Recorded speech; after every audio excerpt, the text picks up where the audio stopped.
നിങ്ങൾ വന്നിരിക്കുന്നത് കുറേ അധികം ഭാരങ്ങളും ജീവിത ക്ലേശങ്ങളുമായിട്ടാണ് നമുക്കെല്ലാവർക്കും അറിയാം.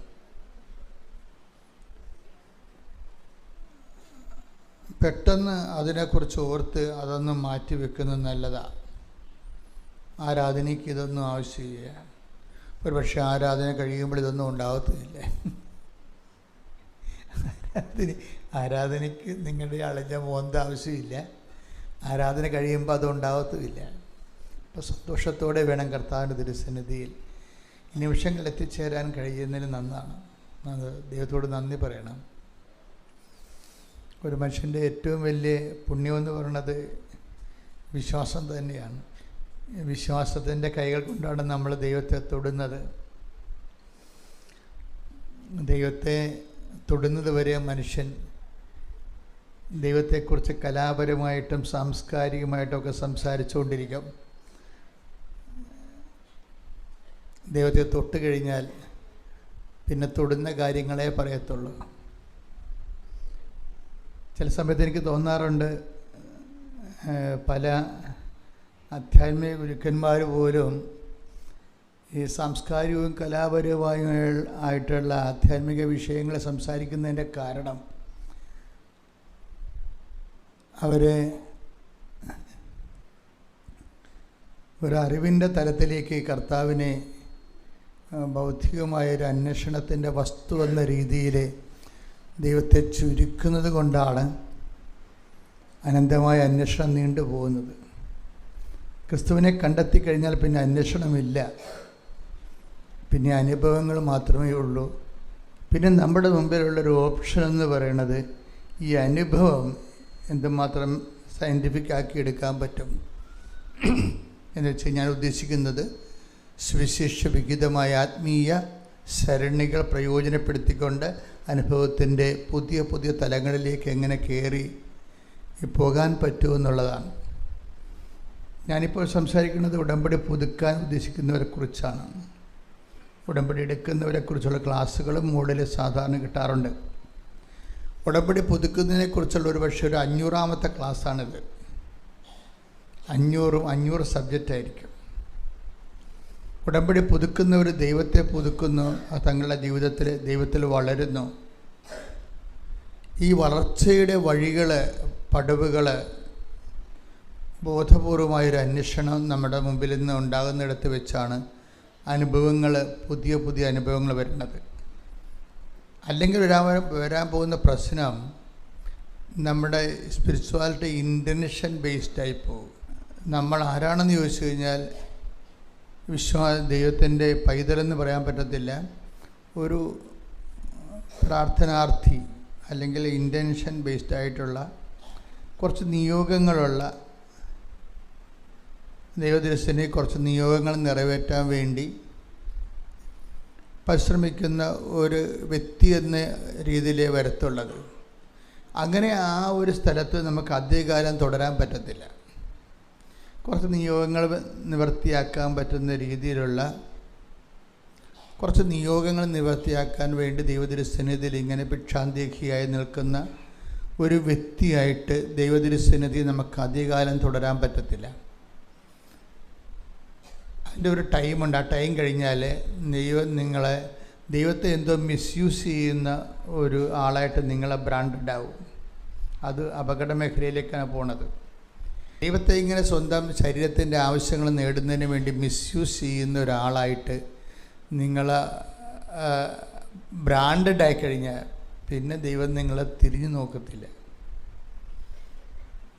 അതുകൊണ്ട് തന്നെ നമ്മളുടെ അന്വേഷണങ്ങൾ, ഞാനെപ്പോഴും ഈ നിയോഗങ്ങൾക്ക് പ്രാധാന്യം കൊടുക്കുന്ന ആൾ തന്നെയാണ്. പക്ഷേ ഞാൻ നിയോഗങ്ങൾക്ക് പ്രാധാന്യം കൊടുക്കുമ്പോൾ ഉദ്ദേശിക്കുന്നത് ഈ നിയോഗങ്ങൾക്ക് അപ്പുറത്ത് നിയോഗം തരുന്ന നിയന്താവിനെ മനുഷ്യർ കണ്ടെത്തി ക്രിസ്തുവിലെ ആഴപ്പെടണമെന്നുള്ളൊരു ബോധത്തിലാണ് നമ്മൾ ഉടമ്പടി പുതുക്കി പോകുന്നത്. ദൈവാനുഗ്രഹം കൊണ്ട് ഒത്തിരി മനുഷ്യർ നിങ്ങളൊക്കെ ഒരേ സമയത്ത് ഉടമ്പടി എടുത്തവരും ചില ആൾക്കാരൊക്കെ വല്ലാതെ എങ്ങനെ വളർന്നിട്ടുണ്ട്. അത് കാണുമ്പോൾ ഭയങ്കര സന്തോഷമാണ്. ചില ആൾക്കാർക്ക് ഒരു വളർച്ചയുമില്ല. അവരാ പഴയ ഇപ്പം IELTS അല്ലെങ്കിൽ OET അല്ലെങ്കിൽ B2 ഒക്കെ പറഞ്ഞിങ്ങനെ ആ താഴ്വാരങ്ങളിലിങ്ങനെ ഓരോ നക്കാപ്പിച്ച കാര്യവും പറഞ്ഞുകൊണ്ട് അങ്ങനെ ഇരിക്കണമെന്നല്ലാതെ they don't want the God. ദൈവത്തെ അവർക്ക് ആവശ്യമില്ല. അവർക്കിങ്ങനെ എന്തെങ്കിലുമൊക്കെ ഒരു വിജയം കിട്ടി, ഒരു വസ്തുവൊക്കെ വിറ്റ് കടമൊക്കെ മാറി എങ്ങനെയും കഞ്ഞി വെച്ച് പോയാൽ മതി എന്നുള്ള ഒരു ഉദ്ദേശത്തേക്ക് ഇങ്ങനെ പോയാൽ അധികം പോകാൻ പറ്റത്തില്ല. ഉടമ്പടിയുടെ ഉദ്ദേശം എന്ന് പറയുന്നത് നമ്മൾ ഉടമ്പടിയുമായിട്ട് ദൈവവുമായിട്ട് നമ്മൾ ഉടമ്പടി ചെയ്യുക. ഇപ്പം നമ്മൾ കഴിഞ്ഞ ദിവസം ഉടമ്പടിയുടെ ബേസ്മെൻ്റ് എന്താണ്? നമ്മുടെ വളർച്ചയുടെ ആധാരങ്ങളാണ്. ഉടമ്പടിയുടെ ബേസ്മെൻറ്റ്, ഉടമ്പടിയുടെ ആധാരം എന്ന് പറയുന്നത് നമ്മുടെ വളർച്ചയുടെ ആധാരമാണ്. അപ്പം എന്താണ് ആധാരം? ദൈവത്തിൻ്റെ വാഗ്ദാനമാണ്. ഒരു വ്യക്തിക്ക് എന്തുമാത്രം വളരാൻ കഴിയും ദൈവത്തിലെ? ഒരു വ്യക്തിക്ക് ദൈവത്തിൽ വളരാൻ കഴിയണത് ദൈവം നൽകിയിരിക്കുന്ന വാഗ്ദാനത്തിന് ആനുപാതികമായിട്ടായിരിക്കും. ദൈവം നൽകിയിരിക്കുന്ന വാഗ്ദാനം എന്തോരം ഉണ്ട്. What is the last promise? The last promise is Christ. അവസാനത്തെ വാഗ്ദാനം എന്താ? ദൈവത്തിൻ്റെ സമ്പൂർണ്ണ വാഗ്ദാനം ക്രിസ്തുവാണ്. പിന്നെ ഈ സമ്പൂർണ്ണ വാഗ്ദാനം നിങ്ങളെ ജീവിതത്തിൻ്റെ പരാധീനതകൾക്ക് ക്രിസ്തുവിനെ അവലംബിച്ച് മുന്നേറുമ്പോൾ സമാന്തരമായിട്ട് തന്നെ നിങ്ങൾ ക്രിസ്തുവിൻ്റെ അറിവിൽ വർദ്ധിക്കണം. ഇത് ബൈബിൾ മുന്നോട്ട് വെക്കുന്ന ഉടമ്പടി പുതുക്കത്തിൻ്റെ അടിസ്ഥാന പ്രമാണങ്ങളാണ്. എന്താണ്? സ്രഷ്ടാവിൻ്റെ പ്രതിച്ഛായക്കൊത്ത് നവീകരിക്കപ്പെടുന്ന പുതിയ മനുഷ്യനെ സ്വീകരിക്കുവിൻ. അത് നമുക്ക് നൽകിയിരിക്കുന്നൊരു ചാലഞ്ചാണ്. Take the bed of God. കൊളോസ്യസ് 3:10. ശ്രുതിക്കട്ടെ ഹല്ലേലൂയ ഹല്ലേലൂയ ഹല്ലേലൂയ ഹല്ലേലൂയ ഹല്ലേലൂയ. കൊളോസ്യോസ് 3:9-10 തിരുവചനങ്ങൾ. പഴയ മനുഷ്യനെ അവന്റെ ചെയ്തികളോടുകൂടെ നിഷ്കാസനം ചെയ്യുവിൻ. സമ്പൂർണ്ണ ജ്ഞാനം കൊണ്ട് സൃഷ്ടാവിന്റെ പ്രതിച്ഛായക്കനുസൃതമായി നവീകരിക്കപ്പെടുന്ന പുതിയ മനുഷ്യനെ ധരിക്കുവിൻ. ഇതാണ് ഉടമ്പടിയുടെ ഒരു ലാസ്റ്റ് ചാപ്റ്റർ എന്ന് പറയുന്നത്. എന്താണ് ലാസ്റ്റ് ചാപ്റ്റർ? എന്താണത്? അപ്പം ഉടമ്പടി പുതുക്കുമ്പോൾ നമ്മൾ ഓർക്കണം, ഇത് നമ്മൾ ഓരോരോ ഇതിൻ്റെ ഭൗതികമായ ആനുകൂല്യങ്ങൾ നമ്മുടെ ജീവിതത്തിൻ്റെ ആവശ്യം അനുസരിച്ച് കൊണ്ട് ദൈവദൈവത്തിന് പറയുന്നതിൽ തെറ്റൊന്നുമില്ല. കാര്യം ഈശോ പറഞ്ഞതാണ് ഇതൊക്കെ നിങ്ങൾക്ക് ആവശ്യമാണെന്ന്. ആവശ്യമില്ലാത്തതല്ല, ആവശ്യമാണ്. പക്ഷേ നിങ്ങളെന്താ ചെയ്യേണ്ടത്? ആദ്യം ദൈവരാജ്യത്തെയും ഇതൊക്കെ നിങ്ങൾക്ക് ആവശ്യമാണ്. Take the bed of God. ശ്രുതിക്കട്ടെ ഹല്ലേലൂയ ഹല്ലേലൂയ ഹല്ലേലൂയ ഹല്ലേലൂയ ഹല്ലേലൂയ. യേശുവേ നന്ദി. ഹല്ലേലൂയ ഹല്ലേലൂയ ഹല്ലേലൂയ. യേശുവേ ആരാധന ആരാധന ആരാധന. മത്തായി 6:32. മത്തായി 6:32. നിങ്ങൾക്കിവയെല്ലാം ആവശ്യമാണെന്ന് നിങ്ങളുടെ സ്വർഗീയ പിതാവ് അറിയുന്നു. അപ്പോൾ ദൈവത്തിൻ്റെ ഒരു നിലപാട് ഇതാണ്. ഭൗതിക ആവശ്യങ്ങളെ ഹോണർ ചെയ്യുന്നുണ്ട്. നിങ്ങളുടെ PR, പെൻഷനോ, വീടോ. കഴിഞ്ഞ ദിവസങ്ങളിലൊരു സാക്ഷ്യം ഉണ്ടായിരുന്നു. ബിജി സാബ് പെരുങ്ങല ഇന്നലെ ഉച്ച കഴിഞ്ഞ് പറഞ്ഞൊരു സാക്ഷ്യമാണ്. ആ സാക്ഷ്യം സിമ്പിൾ സാക്ഷ്യമാണ്. വലിയ ഉടമ്പടിയുടെ അത്ര ക്വാളിറ്റിയുള്ള സാക്ഷ്യമല്ല. എന്നാലും ഒരു 60% മനുഷ്യരും ആശ്വാസം നൽകുന്നൊരു സാക്ഷ്യമാണത്. എന്താ വിഷയം എന്ന് പറയണത്? ഇവരുടെ വീട് ഒരു താഴ്വാരത്തിലാണ്. മലയുടെ താഴ്വാരമല്ല, പിന്നെയും താഴെയാണ്, ചതുപ്പമാണ്. മലയടിവാരത്തിൽ താമസിക്കുന്നതൊക്കെ ചിലർക്ക് ഭയങ്കര ദുരിതമാണ്. മഴ പെയ്യുമ്പോഴൊക്കെ മുകളിൽ നിന്ന് മലയിൽ നിന്ന് വെള്ളം നേരെ ഇങ്ങോട്ട് വരും. വെള്ളം മാത്രമല്ല വരാൻ പോണത്, മല തന്നെ ഇടിഞ്ഞ് വരും ചിലപ്പോൾ. അപ്പോൾ ഇവരുടെയൊക്കെ മനസ്സിൻ്റെ വിഷയം എന്ന് പറഞ്ഞാൽ എത്രയും വേഗം അവിടുന്ന് പോകണമെന്നുള്ള ആഗ്രഹം എല്ലാവർക്കും ഉണ്ട്. നിവൃത്തിയില്ലാത്തത് കൊണ്ട് അവിടെ താമസിക്കാൻ ഒരു ഇടം കിട്ടി അവിടെ താമസിച്ച് പോകണം. ഇവർക്ക് കുറച്ച് പ്രശ്നങ്ങൾ കൂടുതലാണ്. ഇവരുടെ പ്രശ്നങ്ങളെന്ന് പറയുന്നത്, ബിജിയുടെ ഹസ്ബൻഡ് 2 പ്രാവശ്യം അറ്റാക്ക് വന്നു. അപ്പോൾ നിങ്ങൾക്ക് മനസ്സിലായില്ലേ എന്തുമാത്രം കാര്യം. ഈ അറ്റാക്ക് വന്ന ആൾ ഈ നമ്മുടെ ചിലരുടെ വീട്ടിലൊക്കെ വന്ന പോലെ വീടിൻ്റെ അകത്ത് വണ്ടി കയറത്തില്ല.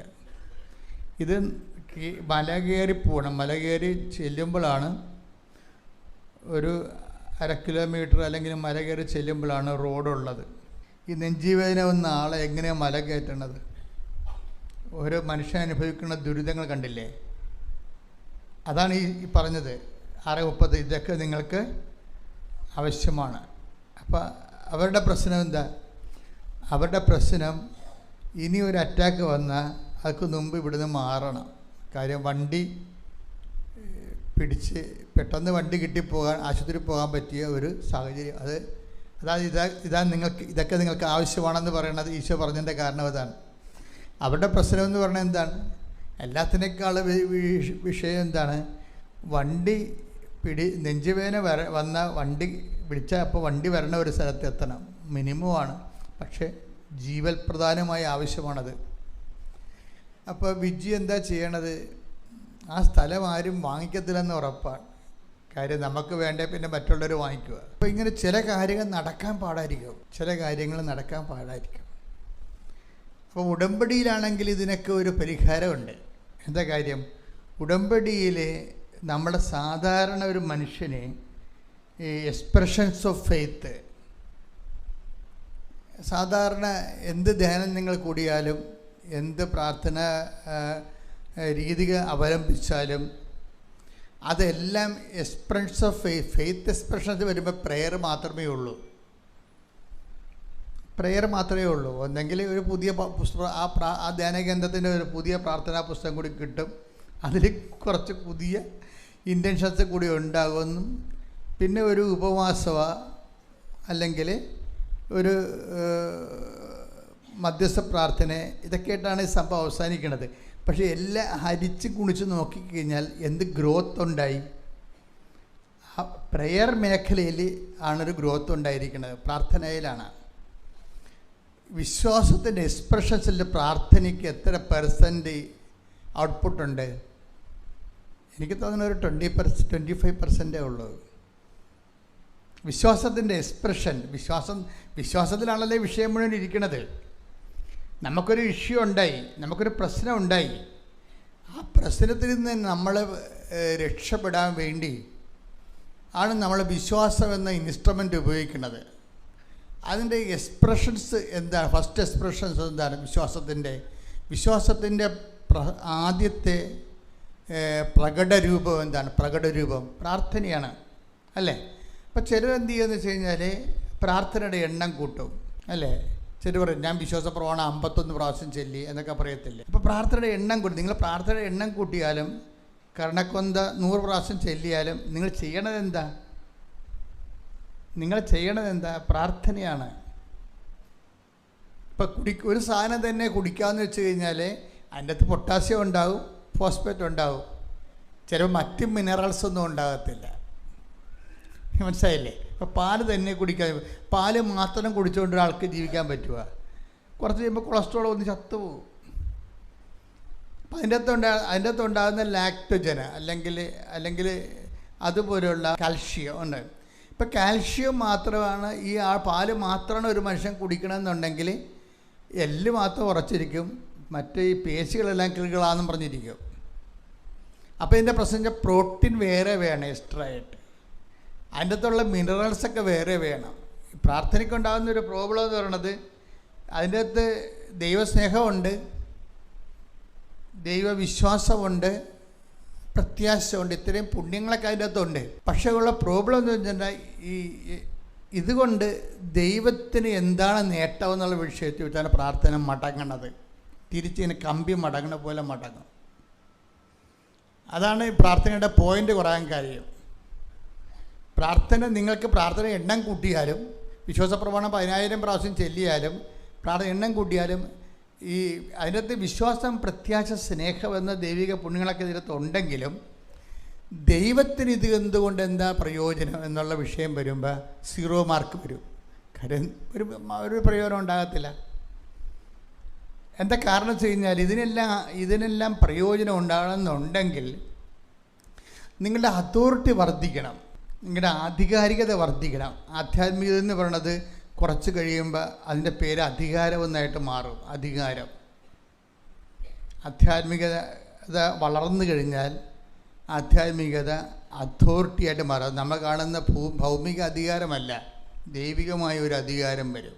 എന്നുവെച്ചാൽ ദൈവത്തിൻ്റെ വക്താവായി നിന്നുകൊണ്ട് സംസാരിക്കാനുള്ള അനുവാദം ദൈവം തരും നമുക്ക്. അതുകൊണ്ടാണ് ചില ആൾക്കാർ, ഇപ്പോൾ കഴിഞ്ഞ ദിവസം 2-3 കൊല്ലം മുമ്പ് ഒരു സാക്ഷ്യം ഞാൻ കേട്ടു. അപ്പോൾ ഈ ചേർത്തല എന്ന് പറഞ്ഞ സ്ഥലമുണ്ട് ഇവിടെ. ചേർത്തല ആശുപത്രിയിൽ ഒരു പ്രേക്ഷിത നിൽക്കാൻ അവിടെ എന്തോ കാര്യത്തിന് ഈ പത്രം കൊടുക്കാനൊക്കെ ചെന്നതാണ്. അപ്പോൾ ഒരു പെങ്കൊച്ചിനെ അവിടെ കണ്ടു. അപ്പോൾ ഈ പ്രേക്ഷിത ഇവരെ നേരത്തെ കണ്ടിട്ടില്ല. പക്ഷേ എന്നാലും പ്രേക്ഷിത ഈ പത്രം കൊടുക്കുന്നതിനിടയ്ക്ക് ഈ മകളോട് ചോദിച്ച്, മകളെ നീ എന്തിനാണ് വന്നത് ഇവിടെ എന്ന് ചോദിച്ചു. ഒരു കാര്യമില്ല ചോദിക്കാൻ, ആശുപത്രി വന്നുകൊണ്ടൊക്കെ നമ്മൾ ചെല്ലുമ്പോൾ എന്തിനാണ് വന്നതെന്ന് ചോദിച്ചാൽ എങ്ങനെ ഇരിക്കും പരിപാടി.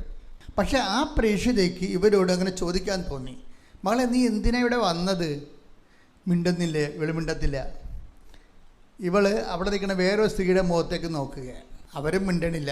ഇവരുടെ ആൻറ്റിയാ മറ്റിയാണ്, അമ്മയുടെ അനിയെത്തിയ എന്തോ സംഭവമാണ്. അവരും മിണ്ടണില്ല. എന്തിനാണ്? ഇവളുടെ ആദ്യത്തെ കുഞ്ഞ്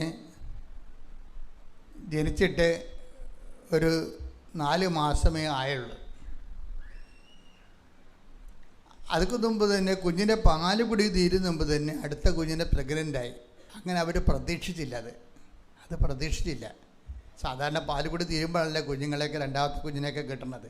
ഇത് അതൊക്കെ മുമ്പ് പ്രഗ്നൻ്റായി. അപ്പോൾ ഇതിന് ഏക്കത്തില്ല ആരും ഏക്കണില്ല. ഈ രണ്ടാമത്തെ പ്രസവം എവിടെയാണ് വരേണ്ടത്? സാധാരണഗതി ചെറുക്കൻ്റെ വീട്ടിലാണ് വരേണ്ടത്. അപ്പോൾ ചെറുക്കൻ്റെ അമ്മ ഈ പ്രസവം ഏക്കത്തില്ല. എന്താ കാര്യം? അവരുടെ മകൾ പ്രസവിക്കാൻ വേണ്ടി അവിടെ ഒന്നിപ്പുണ്ട്. നമ്മൾ എന്തെല്ലാം ആശയങ്ങൾ പറഞ്ഞാലും ജീവിത സാഹചര്യങ്ങൾ എന്ന് പറയുന്നത് ഭയങ്കരമാണ്. ശരിക്കും പറഞ്ഞാൽ അവരെ കുറ്റം പറയാൻ പറ്റത്തില്ല. അമ്മായിയും ചെറുക്കൻ്റെ അമ്മനെ കുറ്റം പറയാൻ പറ്റത്തില്ല. കാര്യം എന്താണ്? അവരുടെ മകൾ പ്രസവിക്കാൻ വേണ്ടി വന്നിപ്പുണ്ട്. അപ്പോഴാണ് മരുമകൾ രണ്ടാമതും ഗർഭമായിരിക്കുന്നത്. അപ്പോൾ അവർ പറഞ്ഞ് ഇതിവിടെ നടക്കത്തില്ലെന്ന് പറഞ്ഞു. അപ്പോൾ പിന്നെ എന്ത് ചെയ്യുന്നു? ഇവൾ ഇവിടുത്തെ വയറുമായിട്ട് ഇവളുടെ അമ്മയെടുത്ത് പോയി. അമ്മയെടുത്ത് ചെല്ലുമ്പോൾ അമ്മയുടെ മോന്ത അപ്പം തന്നെ മാറി. അത് തുലാമാസത്തിൽ കാർമേഘം വെക്കണ പോലെയായി. എന്താ കാര്യം? ഇവളുടെ അമ്മ പറയണത്, നിന്നെ ഇവിടെ പ്രസവിക്കാൻ കൊണ്ടുപോകാമെന്ന് നിർത്തിയതിൻ്റെ പേരിൽ എനിക്ക് 80,000 രൂപ കടമുണ്ട്. അതാണ് വിഷയം. ആരെയും കുറ്റം പറയാൻ പറ്റത്തില്ല. ഇവരെ കുറ്റം പറയാൻ പറ്റുമോ? ഞാൻ സേവയിൽ പോയാലേ ഈ കടം തീർക്കാൻ പറ്റത്തുള്ളൂ. അപ്പോൾ എനിക്ക് സേവയിൽ പോകണം. അല്ലെങ്കിൽ പിന്നെ എന്ത് ചെയ്യും? നീ ഇവിടെ വന്ന് പ്രസവിക്കാൻ പോയാൽ 160 പിന്നെ 2 ലക്ഷം രൂപ കടമാവും. ഞാനെങ്ങനെ വിട്ടാന്? അപ്പോൾ ഇവർ രണ്ടുപേരും പറഞ്ഞത് ശരിയാ. ജീവിതത്തെ അതിൻ്റെ രീതികൾ നോക്കുമ്പോൾ നമുക്ക് മനസ്സിലാകും. അതാണ് ഈ കർത്താവ് പറഞ്ഞത്. ഇതൊക്കെ നിങ്ങൾക്ക് മനുഷ്യനെ സഹായിക്കുന്ന എല്ലാം മനുഷ്യൻ്റെ അവസ്ഥകളാണത്. ഒരു മനുഷ്യനെ ഇതിൻ്റെ അടുത്ത് നമുക്ക് കുറ്റം പറയാൻ പറ്റത്തില്ല. പെണ്ണിൻ്റെ അപ്പനെയും പറയാൻ പറ്റത്തില്ല, പെണ്ണിൻ്റെ അമ്മനെയും പറയാൻ പറ്റത്തില്ല, ചെറുക്കൻ്റെ അമ്മനെയും പറയാൻ പറ്റത്തില്ല. ചെറുക്കൻ്റെ നമുക്ക് വേറെയും പ്രശ്നമുണ്ട്. അവിടെ വെള്ളമില്ല, കുറവാണ് വെള്ളം. ഈ മുനിസിപ്പാലിറ്റിയിൽ നിന്ന് പഞ്ചായത്തിൽ നിന്ന് തന്നെ വെള്ളമാണ്. അത് പിടിച്ച് വെച്ചിട്ട് അത് പൈപ്പിൽ വെള്ളം വരുമ്പോൾ 100 പേര് പൈപ്പ് തുറന്നിട്ട് ഇങ്ങനെ നൂല് പോലെ വെള്ളം വരും. അപ്പോൾ ഈ പ്രസവക്കാരൊക്കെ എങ്ങനെയാണ് ഈ വെള്ളം ആവശ്യമായ വെള്ളം കിട്ടണത്? അപ്പോൾ അവർക്ക് മടുത്ത് അവർ വേറെ എവിടെയോ കിണറ്റിപ്പൊക്കെ കോരിയൊക്കെയാണ് ആദ്യത്തിന് പറഞ്ഞു വിട്ടത്. അപ്പോൾ ഇങ്ങനെയൊക്കെ ഉള്ള സങ്കടങ്ങളിൽ ഉള്ള മനുഷ്യരാണ് ഇവരെല്ലാവരും. നമുക്കിവർ ആരെയും കുറ്റം പറയാൻ പറ്റത്തില്ല.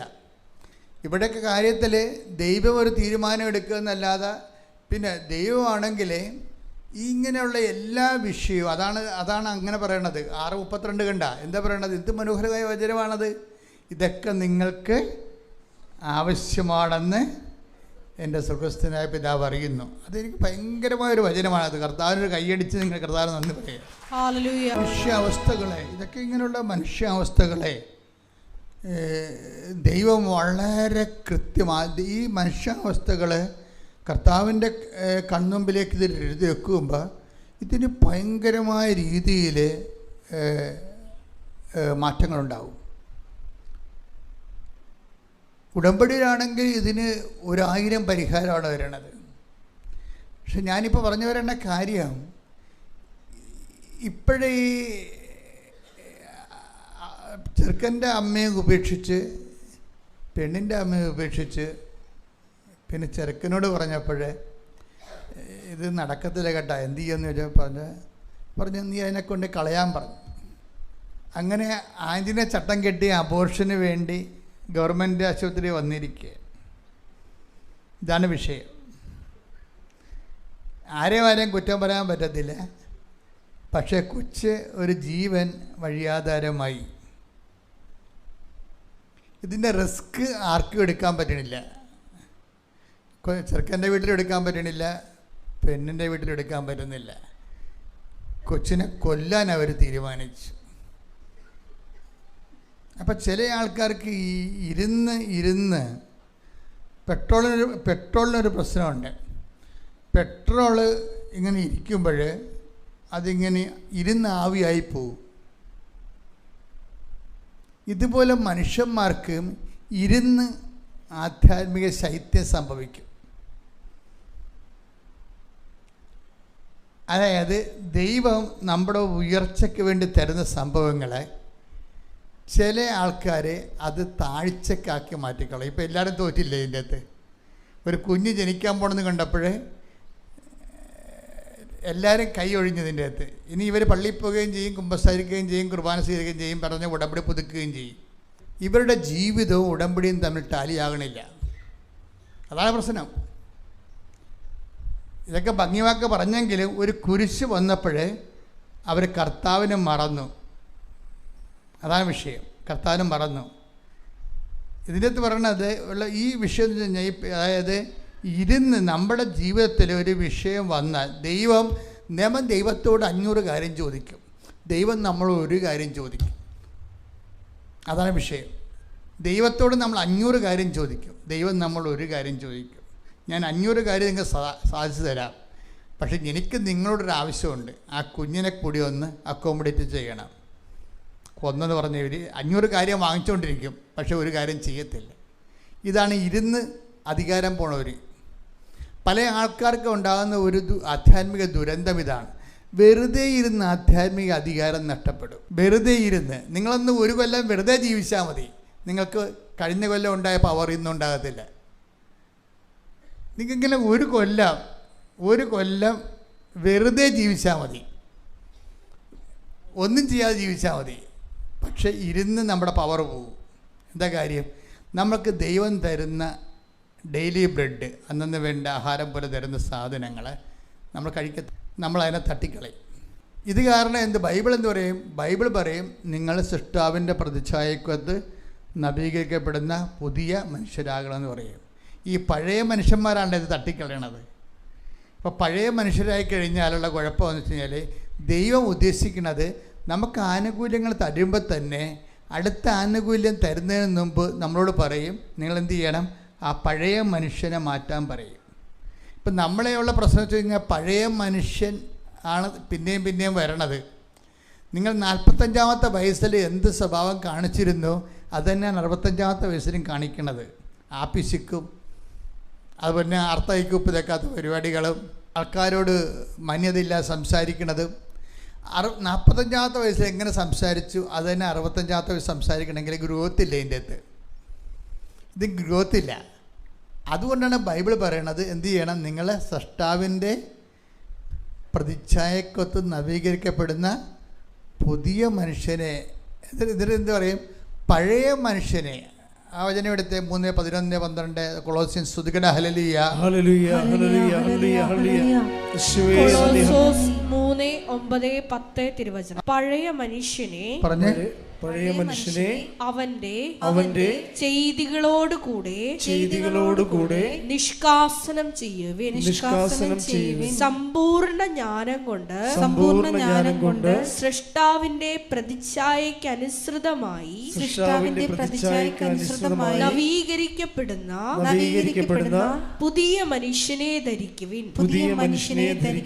ബൈബിൾ മുന്നോട്ട് വയ്ക്കുന്ന ഒരു മൻഡേറ്ററി ആയിട്ടുള്ള ഒരു കമാൻഡെന്ന് പറയണത്, നിങ്ങൾ ക്രൊണോളജിക്കലായിട്ട്, അതായത് വർഷത്തിനൊപ്പം വയസ്സ് വർദ്ധിച്ചു വരുമ്പോൾ ആ പഴയ മനുഷ്യനെ അതിൻ്റെ ചെയ്തികളോട് കൂടെ ദൂരെ എറിയണം. അല്ല ഉടമ്പടിയുടെ കളറ് മാറ്റിയിട്ട് കാര്യമില്ല.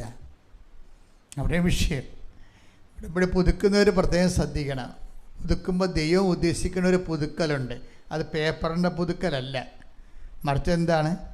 സ്വഭാവത്തിൻ്റെ പുതുക്കലാണ്. ഈ സ്വഭാവം ഒരു ഭയങ്കര സീരിയസാണ്. കഴിഞ്ഞ കൊല്ലം കഴിഞ്ഞ മാസം അതിനെക്കുറിച്ച് കണ്ടിരുന്നു. കാര്യം ബൈബിൾ പറയണത് നമ്മുടെ സ്വഭാവം എന്താണെന്നൊന്ന് ബൈബിള് പറയണതിന് മുമ്പ് പറയും, നിങ്ങൾ ദൈവസ്വഭാവത്തിലേക്ക് വരാൻ പറയും. നിങ്ങൾ നമ്മുടെ സ്വഭാവം എന്താണെന്നതിനെക്കുറിച്ച് അഡ്രസ്സ് ചെയ്യുന്നതിന് മുമ്പ് ബൈബിൾ വളരെ പോസിറ്റീവായിട്ട് പറയും, നിങ്ങൾ ദൈവസ്വഭാവത്തിലേക്ക് വരാൻ പറയും. അത് 2:10-1-4 വായിച്ചേ.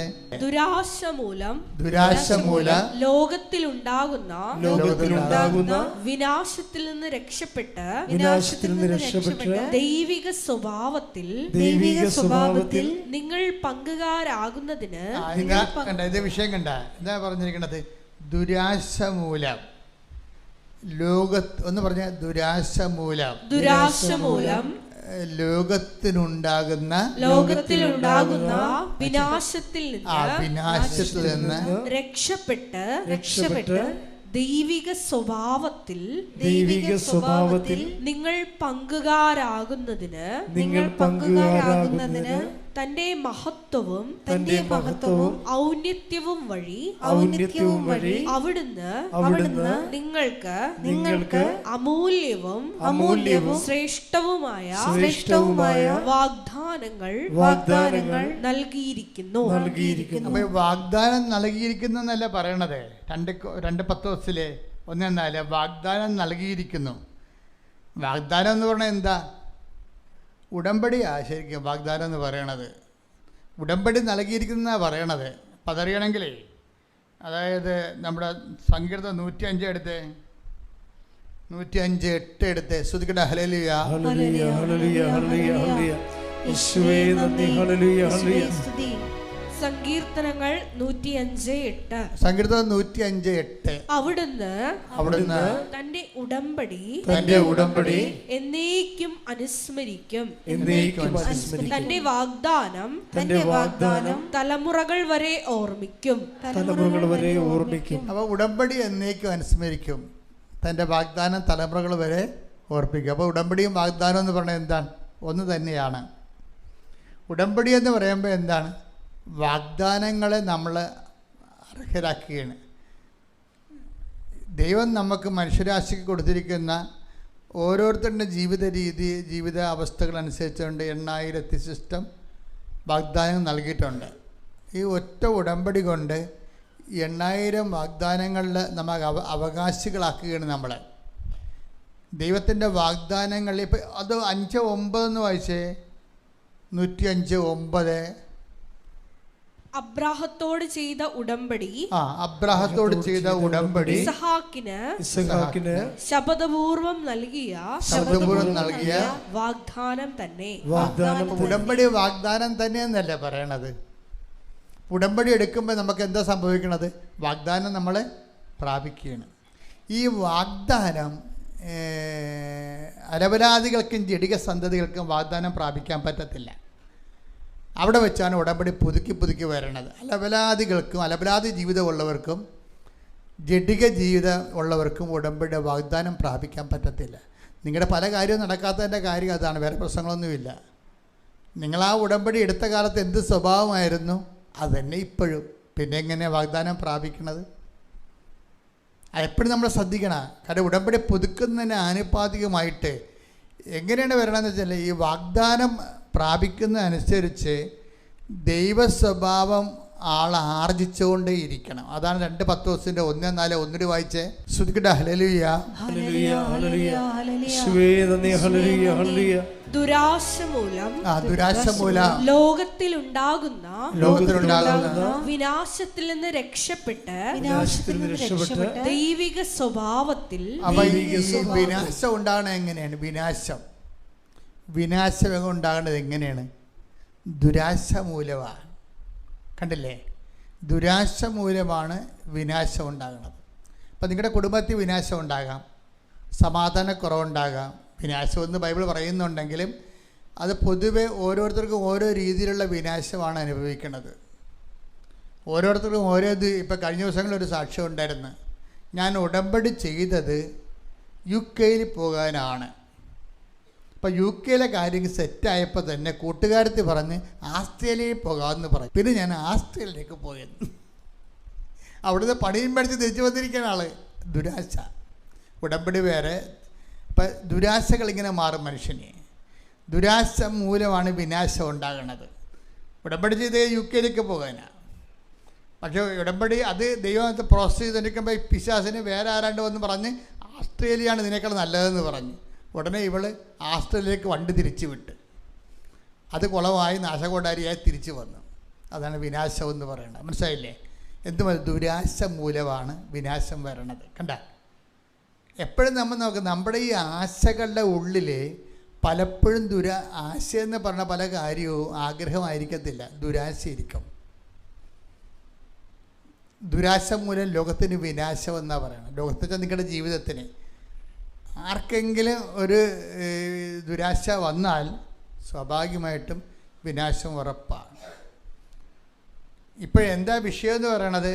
ഇതിനൊക്കെ എല്ലാം അത് നമുക്കിങ്ങനെ ഒരു അനുഷ്ഠാന ക്രമത്തിൻ്റെ ഭാഗമായി ഒരു എന്തെങ്കിലും കുറച്ച് സാധനങ്ങൾ കൊണ്ടുവന്നിട്ട് എഴുതി കെട്ടിത്താത്തിച്ചും പോയി തോന്നിവാസം പോലെ ജീവിച്ച് ദൈവത്തിനെ അനുഗ്രഹം അടിച്ചു മാറ്റാവുന്ന ഒരു വ്യാമോഹം ആർക്കും ആവശ്യമില്ല, നടക്കത്തില്ല. ഇതോടുകൂടി നിങ്ങളുടെ ഒരു തകർച്ച തുടങ്ങുകയാണ്. എന്താ കാര്യം? നിങ്ങൾ ദൈവത്തിനെ പറ്റിച്ച് ദൈവത്തിനോട് ചെയ്ത വാഗ്ദാനം പാലിക്കാതെ പഴയ വഴികളിൽ തന്നെ നിങ്ങൾ ജീവിക്കുകയാണ്. അപ്പോൾ ഇത് വർക്കൗട്ട് ചെയ്യത്തില്ല. വെളുക്കാൻ തേക്കണത് പാണ്ടാക്കാൻ സാധ്യതയുണ്ട്.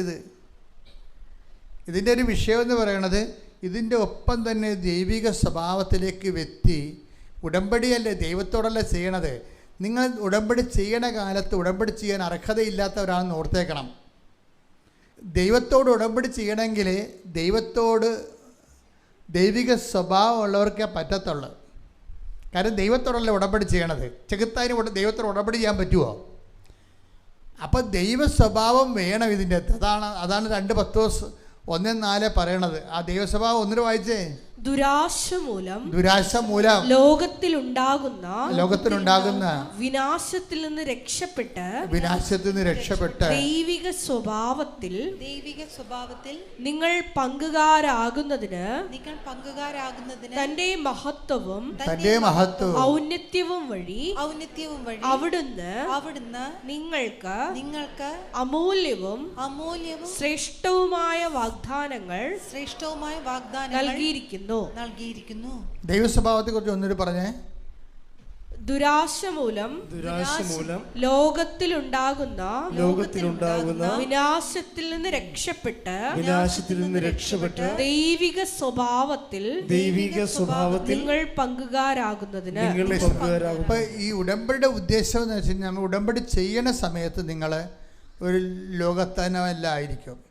ഈ ഉടമ്പടി ക്രിസ്തുവിൽ ഒരു വ്യക്തി വളരുന്നതിന് വേണ്ട പ്രോസസ്സിങ്ങിൻ്റെ വിഷയമാണ്. മരമറിയാതെ ഒന്നും കൊടിയിടരുത്. ഞാൻ നിങ്ങളുടെ അടുക്കുന്ന ഒളിച്ചോട്ടൊന്നുമില്ല. കറക്റ്റായിട്ട് ക്രിസ്തുവിൽ വളരാൻ വേണ്ടിയുള്ള സംവിധാനമാണിത്. അതായത് എന്നിട്ട് ദൈവിക സ്വഭാവത്തിലേക്ക് വ്യക്തി വരണം പതുക്കെ.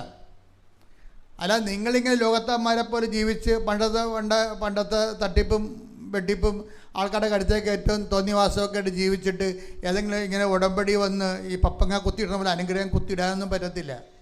ഇതിൻ്റെ ഒരു പ്രോസസ്സിംഗ് ഉണ്ട്. അതിൽ ഓരോ അടിക്കടി ഉടമ്പടി പുതുക്കുമ്പോഴും ഈ വ്യക്തി ദൈവിക സ്വഭാവത്തിൽ പങ്കെടുത്തുകൊണ്ടിരിക്കണം. ദൈവിക സ്വഭാവത്തിൽ പങ്കെടുക്കുന്നതനുസരിച്ച് നമുക്കറിയാൻ പറ്റും. എങ്ങനെ വരാൻ പറ്റും? അധികാരം വർദ്ധിക്കും. ഒരു വ്യക്തി ദൈവിക സ്വഭാവത്തിലാണ് പോകണമെന്ന് വെച്ചാൽ ആ വ്യക്തിക്ക് അധികാരം വർദ്ധിക്കും. എന്തധികാരമാണ്? അധികാരം എന്ന് പറഞ്ഞാൽ എന്താ? A+ ധിക്കാരമല്ല കേട്ടാ. അധികാരം പണ്ട് പിരിച്ചെഴുതി പറയത്തില്ല. A+ ധിക്കാരം, അധികാരം അതല്ല, ധിക്കാരമല്ല. അധികാരം എന്ന് പറഞ്ഞാൽ ആധ്യാത്മികമായ ദൈവവുമായിട്ടുള്ള ബന്ധം. ഇപ്പം തന്നെ ഞാൻ ആ ചേർത്തുള്ള കാര്യം പറഞ്ഞില്ലേ, ഈ പ്രേക്ഷിത പത്രം കൊടുക്കാൻ തന്നെ പ്രേക്ഷിതയും ഈ സ്ത്രീ ഗർഭിണിയായി അബോർട്ട് ചെയ്യാൻ വന്നിരിക്കുന്ന സ്ത്രീയും തമ്മിലൊരു ബന്ധമില്ല. ഫസ്റ്റ് ടൈം കാണുകയാണ്. പക്ഷെ കർത്താവ് അവളോട് പറഞ്ഞു, നീ ഇവളോട് സംസാരിക്കാൻ പറഞ്ഞു. അപ്പോൾ പ്രേക്ഷിത ചോദിച്ച, മകളെ നീ എന്താ ഇവിടെ വന്നത്? അപ്പോൾ അവർ പരിങ്ങലിലായി. ആൻറ്റിയുടെ മുഖത്തേക്ക് നോക്കി. ആൻറ്റി തെക്കും ചാരി നിൽക്കുക, അങ്ങോട്ടത്തൊക്കെ നിൽക്കുകയാണ്. അവർ പണിക്ക് പോകുന്നതാണല്ലോ അവർ. അപ്പം ആൻറ്റി അടുക്കത്തില്ല. ചില ആൻറ്റിമാരൊക്കെയാണ് ഈ ലോകത്ത് ആദ്യം നരകത്തിൽ പോകാൻ പോണത്. ഒരു സംശയമില്ല കാര്യത്തിൽ. ലൈൻ അടിക്കും, അണ്ടർഗ്രൗണ്ടിനും ഭൂമിയുടെ അടിയിൽ കൂടി കേബിൾ വലിക്കാനും എല്ലാത്തിനും അവതാളത്തിലാക്കാനും എല്ലാ വിശ്വാസത്തിന് വിരുദ്ധമായ ബന്ധം ഉണ്ടാക്കാനും ഒക്കെ കൂടെ നിന്നിരിക്കണം ആന്തിമാരാണ്. ആന്റിമാർക്ക് പണി വരുന്നുണ്ട്. അവർ സൂക്ഷിച്ചോ. നിങ്ങൾ ദൈവത്തെ മറന്നൊന്നും ചെയ്യരുത്. കർത്താവിന് ഇഷ്ടപ്പെടാത്ത ഒരു കാര്യത്തിലും നിങ്ങൾ തലയിടരുത്. നിങ്ങൾക്ക് അതിനെ അനുഭവിച്ചിട്ടില്ല. ഉടമ്പടി ജീവിതം അധികാരത്തിൻ്റെ ജീവിതമാണ്. ഇപ്പോൾ ഈ പ്രേക്ഷത കണ്ടില്ലേ? അപ്പോൾ അവരോട് ചോദിക്കുകയാണ്, എന്താ മോളെ വന്നത്? അപ്പോൾ ഇങ്ങനെ സംഭവം. അത് കുഴപ്പമില്ല, ഞാൻ നോക്കിക്കൊള്ളാം, നിന്നെ കുഞ്ഞിനെ കൊല്ലരുതെന്ന് പറയും. കണ്ട തീരുമാനം എന്നെ വരെ കണ്ടില്ലേ? അതാണ് അധികാരം എന്ന് പറയണത്. നിൻ്റെ പ്രസവം ഞാൻ എടുത്തോളാം, പക്ഷെ നീ കുഞ്ഞിനെ കൊല്ലരുത്. കർത്താവിന് അത് ഇഷ്ടമല്ല. നീ കൊലപാതകമായിട്ട് മാറണത്. പിന്നെ ഒരിക്കലും നിനക്ക് രക്ഷപ്പെടാൻ പറ്റത്തില്ല. നീ ഒരിക്കൽ കൊലപാതകമായി കഴിഞ്ഞാൽ എത്ര കാലത്തെ അനുതാപം കൊണ്ടും സൽപ്രവർത്തനം കൊണ്ടുമാണ് ഇത് നീ വീടാൻ പോണത്. ഇതിനാണ് അധികാരം എന്ന് പറയുന്നത്. കർത്താവിൻ്റെ നാമത്തിൽ സ്വന്തം അമ്മയും അമ്മായിയമ്മയും എടുക്കാത്ത കുരിശ് അന്യ സ്ത്രീ ഏറ്റെടുക്കുകയാണ്. അതിനാണ് അധികാരം എന്ന് പറയുന്നത്. കർത്താവിൻ്റെ നാമത്തിൽ അധികാരം. അവർക്ക് കിട്ടാൻ പോയ അധികാരം ഇവർ ഏറ്റെടുത്തിരിക്കുകയാണ്. ഒരു വ്യക്തി വളരുമ്പോൾ, ഉടമ്പടി വളരുമ്പോൾ ഈ ദൈവത്തിൽ വളർന്നുകൊണ്ടേയിരിക്കും. എന്താണ് അവളെടുക്കുന്ന ഭാരം? ഈശോ എന്താ പറഞ്ഞത്? എൻ്റെ ഭാരം എന്ന് പറഞ്ഞിട്ട് ഈശോ പറഞ്ഞു. എൻ്റെ ഭാരം എന്ന് പറഞ്ഞിട്ട് ഈശോ എന്താ പറഞ്ഞത്? അത് ലഘുവാണെന്നാണ് പറഞ്ഞത്. കാര്യം എന്താണ്? കർത്താവിൻ്റെ അഭിഷേകത്തോടെ ഒരു ഭാരമെടുത്താൽ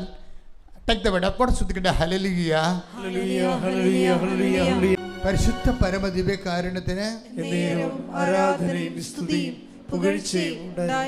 അപ്പൊ ഇവളെന്താ വിചാരിക്കണത്? ഈ പ്രേക്ഷിത എന്ത് പറ്റി? അവളെ സൃഷ്ടാവിൻ്റെ പ്രതിച്ഛായക്കൊത്ത് നവീകരിക്കപ്പെടുന്ന പുതിയ സൃഷ്ടിയായിക്കൊണ്ടിരിക്കുക. കണ്ട ഈശോയുടെ ഭാരം എന്ന് പറയുന്നത് എന്താ? വായിച്ചേ. മത്തായി 11:30. മത്തായി 11:30. എന്റെ നുകം വഹിക്കാൻ എളുപ്പമുള്ളതും ചുമട് ഭാരം കുറഞ്ഞതുമാണ്. അപ്പൊ കർത്താവിന് വേണ്ടി ഒരു ചുമടെടുത്താൽ അത് ദൈവത്തിൻ്റെ അഭിഷേകം ഉള്ളത് കൊണ്ട് ഇവർക്ക് ഭാരം കുറഞ്ഞു കിട്ടും. പ്രേക്ഷിതയ്ക്ക് ഭാരം കുറഞ്ഞു കിട്ടും. അമ്മയ്ക്കും ഇത് ഭാരമാണ്. കാര്യം എന്താ? മാനുഷികമായിട്ടാണ് അവരെടുക്കുന്നത്. അമ്മ സേവയിലെ വരുമാനമാണ് നോക്കിയത്. കാര്യം 10-20,000 രൂപ മാസം കിട്ടുന്നതാണ്. അപ്പോൾ ഒരു കൊച്ചിനെ കൊന്നാലും കുഴപ്പമില്ല, 20,000 രൂപ കിട്ടുമെന്നാണ് അമ്മ കരുതുന്നത്. പക്ഷേ നമ്മളെപ്പോഴും ശ്രദ്ധിക്കേണ്ടതേ, ഒരു മനുഷ്യൻ ക്രിസ്ത്യാനിയാണ് അല്ലേ എന്നുള്ളത് ഇതുപോലെ 1-2 അനുഭവങ്ങൾ വരുമ്പോൾ മാത്രമേ ദൈവം അസസ് ചെയ്യണേ. നിനക്കിட்ட പണി തന്നതാണേ. നീ ക്രിസ്ത്യാനിയാണെന്നും പറഞ്ഞ് നാക്ക് നീട്ടി 24 മണി എല്ലാ ദിവസവും വന്ന് കുർബാന സ്വീകരിക്കുമ്പോൾ നീ അല്ല എന്ന് പറയാൻ വേണ്ടി കർത്താവ് നിന്നെ ബ്രാൻഡ് ചെയ്യണതാണ്. ഇതുപോലൊരു കുരിശങ്ങടെ വിട്ടിട്ട് വെച്ച് തരും. അപ്പം നീ എൻ്റെ പെടലി ഓടിയണേ താഴെ ഇറക്കി വെക്കുമോ പറഞ്ഞുകൊണ്ട് കറന്ന് കാറും. അപ്പം അത് മാറി നിൽക്കാൻ പറഞ്ഞെങ്കിൽ ഈ പണിക്ക് ഇങ്ങോട്ട് വരണ്ടെന്ന് പറയും. അതായത് ഇരുന്ന് പവർ പോകും ആൾക്കാർക്ക്. നിങ്ങളുടെ സ്വഭാവം എന്താണോ അത് ദൈവികമല്ല എന്നുണ്ടെങ്കിൽ ഇരുന്ന് പവർ പോകും. അതുപോലെ തന്നെയാണ് ഇരുന്ന പവർ കൂടുന്നത്. ഈ പ്രേക്ഷിത കണ്ട അവിടെ ഇരുന്ന് പവർ കൂടുകയാണ്. അധികാരം എന്ന് പറയുന്നതാണ് ആധ്യാത്മികതയുടെ ലക്ഷണമെന്ന് പറയണത്. അത് ദൈവത്തിൽ നിന്ന് കിട്ടുന്നതാണ്. ദൈവത്തിന് വേണ്ടി ജീവിച്ച് കഴിയുമ്പോൾ നമ്മൾ ഉടമ്പടിയിൽ നല്ല അധികാരം ഉണ്ടാകേണ്ടതാണ് എല്ലാവർക്കും. ഉടമ്പടി നീലയും വെള്ളയൊക്കെ ഞാൻ കാണുന്നുണ്ട്. പക്ഷേ അധികാരം ഉണ്ടാകുന്ന ചോദിക്കുന്നത് പിന്നെയും പേർക്കിടാവിൻ്റെ പരിചയം പറഞ്ഞുകൊണ്ട് വലിയമ്മമാർ വെള്ള ഉടമ്പടിയായിട്ട് വരികയാണ്. അപ്പം ഞാൻ ചോദിച്ചു, മകളെന്തേ? ഈ പേർക്കിടാവിനൊരു അമ്മ ഉണ്ടല്ല, അവൾ ഇന്ന് ഇതിൽ പോയെന്ന് ഉദ്യോഗത്തിന് പോയിരിക്കുകയാണ്. അപ്പം അമ്മാമ്മയുടെ ഉടമ്പടിയിൽ പേരക്കിടാവിന് പരീക്ഷയ്ക്ക് പേപ്പറും കൊണ്ട് വന്നിരിക്കുകയാണ്. അമ്മ കാണാനില്ല. ആ പണ്ടാരം എൻ്റെ അടുത്ത് കിട്ടുകയാണെങ്കിൽ ചിലപ്പോൾ ഞാൻ ചോദിക്കും കുമ്പസാരത്തിലത്തെ കൊല്ലമായെന്ന് ചോദിക്കും. ആ സാധനമൊന്നും അതിനില്ലത്. അതിങ്ങനെ ഉദ്യോഗം ചെയ്തുകൊണ്ട് നടക്കുകയാണ്. എന്നിട്ട് അമ്മയുടെ ഉടമ്പടി പോരണത് പോരട്ടെ പിന്നെ തൂമ്പാ പോലെ അനുഗ്രഹം വെട്ടിയെടുക്കണം അമ്മാമ്മനെ കൊണ്ട്. ഈ അമ്മാമ്മമാർക്ക് ഞങ്ങൾ ഉടമ്പടി കൊടുക്കാത്തതിൻ്റെ കാരണം ഇവർ ഇന്നലെ നാളെ പേരക്കിടാങ്ങളെ കാര്യം പറഞ്ഞുകൊണ്ട് വരും. അതാണ് പ്രശ്നം. അപ്പോൾ നിങ്ങൾ ഓർക്കുക, നിങ്ങളുടെ ഉടമ്പടിയിൽ പേരക്കിടാങ്ങൾക്ക് പ്രൊവിഷൻ ഇല്ല കേട്ടോ. അമ്മാമ്മമാർ ആരും ഒരിക്കലും പേരക്കിടാങ്ങളുടെ കാര്യം പറഞ്ഞുകൊണ്ട് വരരുത്. നിങ്ങളുടെ ഭർത്താവിൻ്റെ കാര്യം പറയാം. പേരക്കിടാങ്ങളെ പറയാൻ നിങ്ങളുടെ അതിന് അപ്പനും അമ്മയും ഉണ്ട്. നിങ്ങൾ അമ്മാമ്മയാണ് ഇല്ലേ? അത് എപ്പോഴും ഓർത്തേക്കണം. ഞങ്ങളിതെല്ലാം നോക്കിയാണ് ഈ വിഷയം ചെയ്തിരിക്കുന്നത്. ആധ്യാത്മികമായ വളർച്ച ഉറപ്പ് വരുത്തുന്ന രീതിയിലല്ല ക്രമീകരിക്കണം. അല്ലാതെ കൈ നനയാതെ മീൻ പിടിക്കാൻ ഒരു മക്കളെയും സമ്മതിക്കത്തില്ല. കാര്യം ഇവിടെ കൃപാസനത്തിൽ നിങ്ങൾക്ക് ലഭിക്കുന്ന അടയാളങ്ങൾ എന്തിൻ്റെ അടയാളമാണ്? ദേവമാതാവ് പ്രത്യക്ഷപ്പെട്ടതിൻ്റെ അടയാളമാണ്. ആ പ്രത്യക്ഷപ്പെട്ടതിൻ്റെ അടയാളം ആ പ്രത്യക്ഷീകരണത്തിൻ്റെ ശുശ്രൂഷയായ ഉടമ്പടി എന്ന് പറയണ അവൻ പറയണ പോലെ ചെയ്യുമ്പോഴാണ് ദൈവം അത് ടേക്കപ്പ് ചെയ്യണത്. അവൻ പറയണ പോലെ ചെയ്യാത്ത ആൾക്കാർ ഇതിനാണ് അൾത്താറെ വരണത്. എപ്പോഴും നമ്മൾ ഓർത്തേക്കണം, ആൾത്താറെ നിങ്ങളെ കൊണ്ടുവരുന്നുണ്ട് ആൾക്കാരെ. ഞാൻ എൻ്റെ അകത്ത് ഒരാളെ മാത്രമേ അംഗീകരിച്ചിട്ടുള്ളൂ, ക്യാൻസർ രോഗികളാണ്. ക്യാൻസർ 4th സ്റ്റേജ് ആണെങ്കിൽ ഭാര്യയുടെ ഉടമ്പടിയിൽ അൾത്താറെ വരാം. അല്ലാത്ത ആർക്കും ആരുടെ ഉടമ്പടി അൾത്താറെ വരാൻ പറ്റത്തില്ല. അതിൻ്റെ കാരണം എന്ന് വെച്ച് കഴിഞ്ഞാൽ ഉടമ്പടി ധ്യാനകേന്ദ്രമായതുകൊണ്ട് അമ്മയുടെ പ്രത്യക്ഷീകരണത്തിൻ്റെ ഭാഗമായിട്ടാണ് ഉടമ്പടി കിട്ടിയിരിക്കുന്നത്. അപ്പോൾ ഉടമ്പടിയുടെ ശുശ്രൂഷ എന്ന് പറയുന്നത് പ്രത്യക്ഷീകരണത്തിൻ്റെ ശുശ്രൂഷയാണ്. പ്രത്യക്ഷീകരണത്തിൻ്റെ ശുശ്രൂഷ എന്ന് പറയണത് അവൻ പറയണ പോലെ ചെയ്തുകൊണ്ട് അവൻ്റെ നാമത്തിൽ വളരുന്ന വ്യക്തികളാണ്. സുവിശേഷം കൊടുക്കാൻ വേണ്ടും ആധ്യാത്മിക അധികാരം പ്രാപിച്ചുകൊണ്ട് വളരാനുള്ളതാണ് ഈ ധ്യാനകേന്ദ്രത്തിൻ്റെ അടിസ്ഥാന ഉദ്ദേശം. അപ്പോൾ വളർച്ചയില്ലാത്തൊരു ആൾക്കാരെ ഞാൻ കയറി കണ്ട കാര്യമുണ്ടാകും. അവർ വേറെ ധ്യാനകേന്ദ്രത്തിൽ പോകണം. ഇവിടെ ഇതിൻ്റേതായിട്ടുള്ള രീതികളുണ്ട്. പ്രത്യക്ഷീകരണം ഇവിടുത്തെ പ്രധാനപ്പെട്ട വിഷയം. ആ പ്രത്യക്ഷീകരണം സ്ഥിരീകരിക്കാൻ വേണ്ടി, അടയാളം കിട്ടാൻ വേണ്ടി ദൈവം ഈ ലോകത്തിൽ തന്നതാണ് ഉടമ്പടി. ആ ഉടമ്പടി എന്ന് പറയുന്നത് ദൈവം മനുഷ്യരാശിക്ക് നൽകിയിട്ടുള്ള 8850 വാഗ്ദാനങ്ങൾ പ്രാപിക്കുന്നതിന് വേണ്ടിയുള്ള ദൈവിക സംവിധാനമാണ് ഉടമ്പടി. ഉടമ്പടി തന്നെയാണ് വാഗ്ദാനം, വാഗ്ദാനം തന്നെ ഉടമ്പടി. വാഗ്ദാനം പ്രാപിക്കുന്നത് ഉടമ്പടി ജീവിച്ചുകൊണ്ടാണ്. ശ്രദ്ധിക്കട്ടെ, ഹല്ലേലൂയ.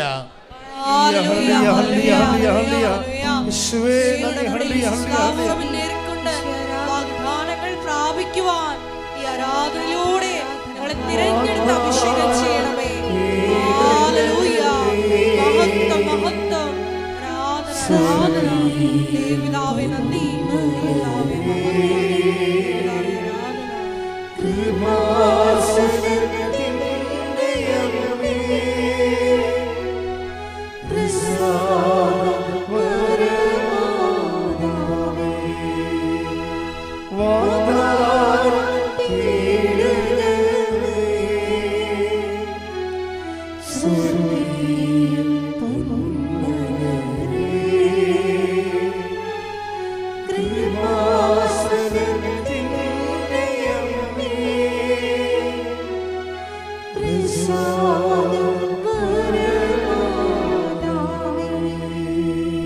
പരമദിവ്യകാരുണ്യത്തിന് ആരാധനയും സ്തുതിയും പുകഴ്ചയും ഉണ്ടായിരിക്കട്ടെ. ആ ഉടമ്പടി പ്രയോഗത്തിൽ വരുമ്പോൾ, ആ പ്രയോഗത്തിൽ വരുന്നതിൻ്റെ വിശ്വാസം എക്സ്പ്രസ് ചെയ്യുന്ന ഒരു മാർഗമാണ് പ്രാർത്ഥനയെന്ന് പറയുന്നത്. അതാണ് ആ പ്രാർത്ഥനയ്ക്ക് 25 പോയിൻ്റാണ് ഉള്ളത്. ബാക്കി ദൈവാനുഗ്രഹത്തിൻ്റെ അകത്ത് 25 പോയിൻ്റാണ് ഈ പ്രാർത്ഥനയ്ക്ക് കിട്ടുന്നത്. അത് നിങ്ങളെ പ്രാർത്ഥന നീട്ടിപ്പാടിയാലും കുറുക്കി പാടിയാലും ആവർത്തിച്ച് പാടിയാലും പോയിൻ്റ് 25ആണ്. എന്താ കാര്യം? പ്രാർത്ഥനയ്ക്കുള്ള ഒരു പരാധീനത, അതുകൊണ്ട് ദൈവത്തിന് പ്രയോജനമില്ലെന്നുള്ളതാണ്. അത് മനസ്സിലാക്കണം മക്കളെ. നിങ്ങളെ ഇവിടെ ഇരുന്നുകൊണ്ട് 1000 വിശ്വാസപ്രമാണം ആവർത്തിച്ച് ചെല്ലിയ ദൈവത്തിന് എന്താണ് അതിനകത്ത് റിട്ടേൺസ്? ദൈവത്തിന് അതുകൊണ്ട് എന്താ പ്രയോജനം? അതാണ് വിഷയം. നിങ്ങളെ നാക്കെട്ടടിച്ച് നീട്ടിപ്പാടിയെന്ന് വിചാരിച്ചോ ഇവിടെ ഇരുന്നുകൊണ്ട് ഒരു 3 മണിക്കൂർ ഭജന എടുത്തോ? അതുകൊണ്ട് ദൈവത്തിന് എന്താണ് പ്രയോജനം? അപ്പോൾ ദൈവത്തിന് പ്രയോജനം ഇല്ലാത്ത കാരണം തന്നെ പ്രാർത്ഥനയുടെ പോയിൻ്റ് 25 പോയിൻ്റായിട്ടാണ് ഇനി വിശ്വാസത്തിൻ്റെ എക്സ്പ്രഷൻ പ്രാർത്ഥന 45 പോയിൻ്റുള്ള ഒരു സാധനം അതിൻ്റെ അകത്തുണ്ട്. അതെന്താണത്? പ്രഖ്യാപനമാണ്. 45 പോയിൻ്റ്, 25 പോയിൻ്റാണ് പ്രാർത്ഥനയ്ക്കുള്ളത്. 45 പോയിൻ്റുള്ള ഒരു കാര്യം ഈ പ്രാർത്ഥന ഉടമ്പടിയിലുണ്ട്. അതെന്താണ്? പ്രഖ്യാപനമാണ്. പ്രഖ്യാപനം എന്ന് പറഞ്ഞാൽ എന്താണ്? പ്രഖ്യാപനം എന്ന് പറയുന്നത് രക്ഷ പ്രാപിക്കുന്നതിന്, രക്ഷയെന്ന് പറഞ്ഞാൽ യേശുക്രിസ്തുവിനെ പ്രാപിക്കുന്നതിന് വേണ്ടിയുള്ള സിംഗിൾ വിൻഡോ ഓപ്പറേഷനാണ് പ്രഖ്യാപനം എന്ന് പറയുന്നത്. അത് യേശു കർത്താവാണെന്ന് അധരം കൊണ്ട് ഏറ്റു പറയണം. ദൈവം അവനെ മരിച്ചവരെന്ന് ഉയർപ്പിച്ചെന്ന് ഹൃദയത്തിൽ വിശ്വസിക്കണം. അപ്പോൾ യേശു കർത്താവാണെന്ന് പറയണ അദ്ദേഹം കൊണ്ട് വരുമ്പോൾ ഞാനിങ്ങനെ യേശു കർത്താവാണ് യേശു കർത്താവാണ് യേശു കർത്താവ് എന്ന് പറഞ്ഞിരിക്കുകയല്ല. അത് ആരോടാ പറയേണ്ടത്? കർത്താവിനെ അറിയാത്തവരോട് പറയണം. അതാണ് പ്രഖ്യാപനത്തിൻ്റെ പ്രശ്നം. Take the bed of God. ശ്രുതിക്കട്ടെ ഹല്ലേലൂയ. ഹല്ലേലൂയ ഹല്ലേലൂയ ഹല്ലേലൂയ. യേശുവേ നന്ദി. ഹല്ലേലൂയ ഹല്ലേലൂയ. റോമ 10:9. റോമ 10:9. ആകയാൽ യേശു കർത്താവാണ് എന്ന് അധരം കൊണ്ട് ഏറ്റുപറയുകയും ദൈവം അവനെ മരിച്ചവരിൽ നിന്ന് ഉയർപ്പിച്ചു എന്ന് ഹൃദയത്തിൽ വിശ്വസിക്കുകയും ചെയ്താൽ നീ രക്ഷ പ്രാപിക്കും. അപ്പൊ രക്ഷ പ്രാപിക്കാനുള്ള 2 വഴികളാണ് ഉള്ളത്. എന്തൊക്കെയാണത്? രക്ഷ എന്ന് പറയുന്നത് എന്താണ്? ക്രിസ്തു ആ വിഷയം. രക്ഷ എന്ന് പറയുന്നത് എന്താണ്? ക്രിസ്തുവിനെ. അതറിയണമെങ്കിൽ ലൂക്ക 2:30 വായിച്ച് ശ്രുതികട്ടെ ഹല്ലേലൂയ.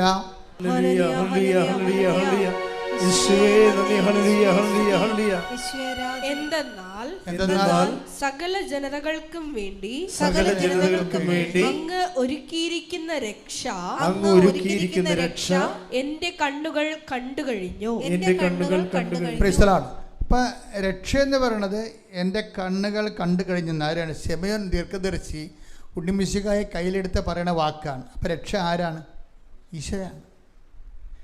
ഈ ഈശോയെ എന്താ മനുഷ്യൻ ചെയ്യണത്? രക്ഷ പ്രാപിക്കുകയാണ്, അല്ലേ? രക്ഷ പ്രാപിക്കുകയാണ്. രക്ഷ പലതരത്തിൽ പ്രാപിക്കാം. ഈ ക്രിസ്തുവിനെ പലതരത്തിൽ പ്രാപിക്കാം. അത് ബോഡിയിൽ പ്രാപിച്ച ക്രിസ്തു ശക്തി ആയതുകൊണ്ട് സൗഖ്യമായിട്ട് നമുക്ക് മാറും. അത് ഇതുപോലെ ജീവിത മണ്ഡലങ്ങളിൽ പ്രാപിക്കാം. ക്രിസ്തു ശക്തി ആയതുകൊണ്ട് അത് അനുഗ്രഹമായിട്ട് മാറും. ജോലി, വീട്, വിവാഹം, അങ്ങനെ പോവുക സംഭവം. ഇനി ക്രിസ്തുവിനെ മറ്റ് വ്യക്തികളിലേക്ക് പ്രാപിക്കാം. അതെങ്ങനെയാണ്? യേശു കർത്താവാണെന്ന് അതരം കൊണ്ട് ഏറ്റുപറയണം. ഏറ്റുപറയുന്ന വിഷയങ്ങൾ എപ്പോഴും ഓർത്തേക്കണം. യേശു കർത്താവാണെന്ന് അതരം കൊണ്ട് ഏറ്റുപറയുമ്പോൾ ആരോടാണ് ഏറ്റുപറയണത്? മനുഷ്യന്മാരോട് പറയണം യേശു കർത്താവാണെന്ന്. മനസ്സിലായില്ലേ? ഏറ്റുപറയുന്ന എല്ലാത്തിനും ഒരു സമൂഹം ഉണ്ടാവും. ഏറ്റുപറയുന്ന എല്ലാത്തിനും ഒരു സമൂഹം ഉണ്ടാവും. സമൂഹത്തിന് മുന്നിൽ നമ്മൾ പറയണത് യേശു കർത്താവാണെന്ന്. അതാണ് മനുഷ്യരുടെ മുമ്പിൽ എന്നെ ഏറ്റുപറയണമെന്ന് പറഞ്ഞ 10:32 എടുത്ത് ശ്രുതികട ഹല്ലേലൂയ.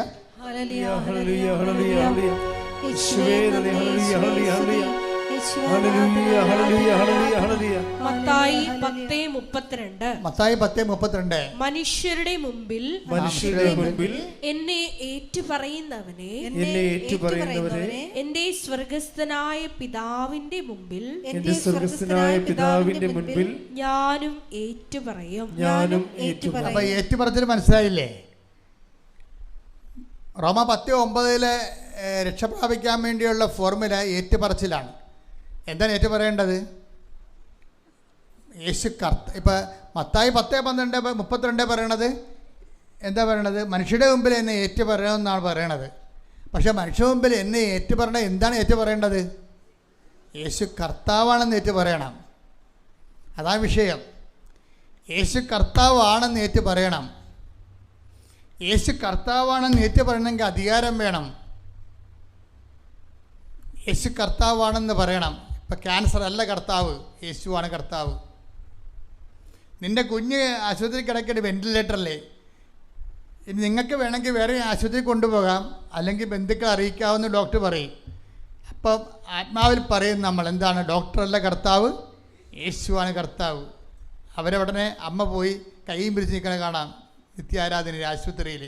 കർത്താവേ നീയല്ലേ കർത്താവ്, നീയാണ് കർത്താവ്. ഞാൻ എൻ്റെ ഭർത്താവിന് വേണ്ടി കൈ പിടിച്ച് എങ്ങനെ കൊണ്ടുവന്നു അതുപോലെ ഞാൻ തിരിച്ചു കൊണ്ടുപോകും നിൻ്റെ നാമത്തിലെന്ന്.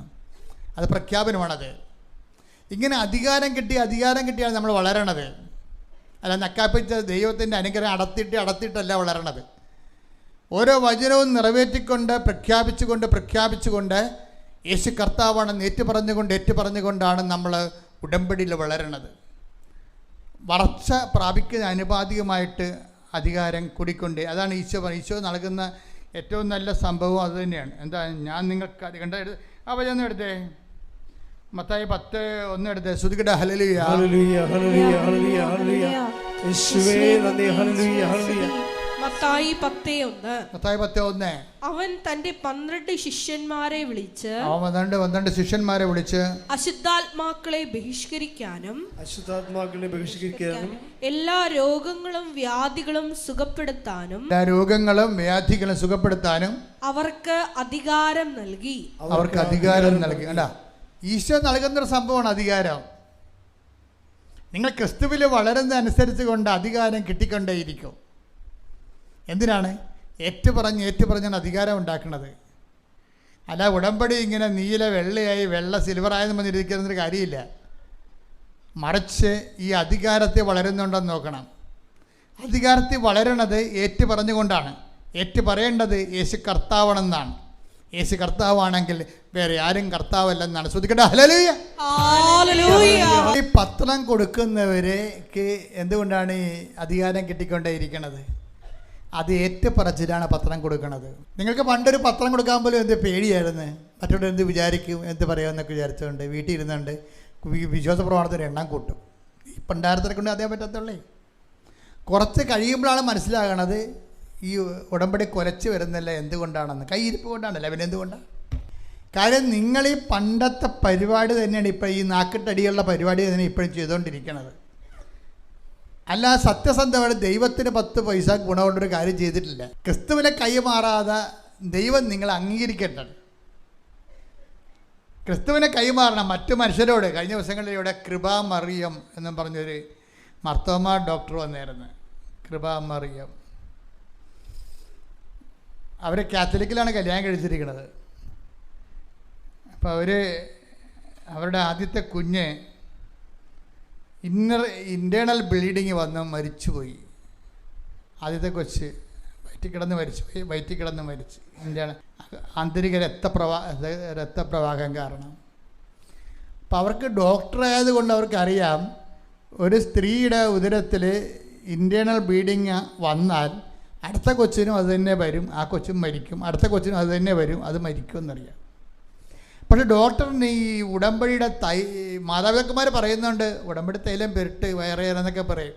പക്ഷെ അവരെന്താ സയൻസ് അല്ല പഠിച്ചിരിക്കണത്. ഉടമ്പടി തൈലം അവർ സയൻസ് എല്ലാം പഠിച്ചിരിക്കണത് എടുത്ത് ഡോക്ടറായിട്ട് പിന്നെ ഉടമ്പടി തൈലം പെരുട്ടി എങ്ങനെ സിങ്കാകണത്?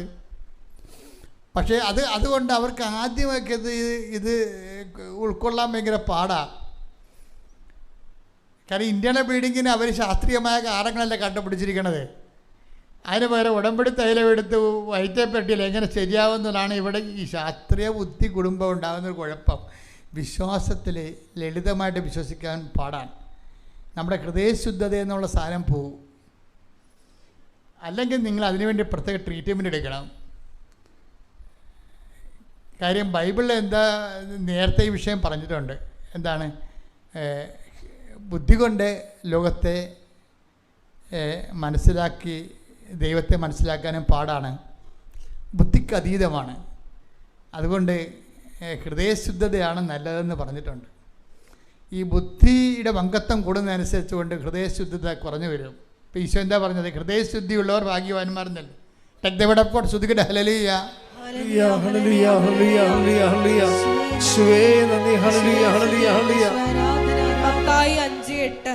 മത്തായി 5:8. ഹൃദയശുദ്ധിയുള്ളവർ ഭാഗ്യവാന്മാർ. ഹൃദയശുദ്ധിയുള്ളവർ ഭാഗ്യവാന്മാർ, അവർ ദൈവത്തെ കാണും.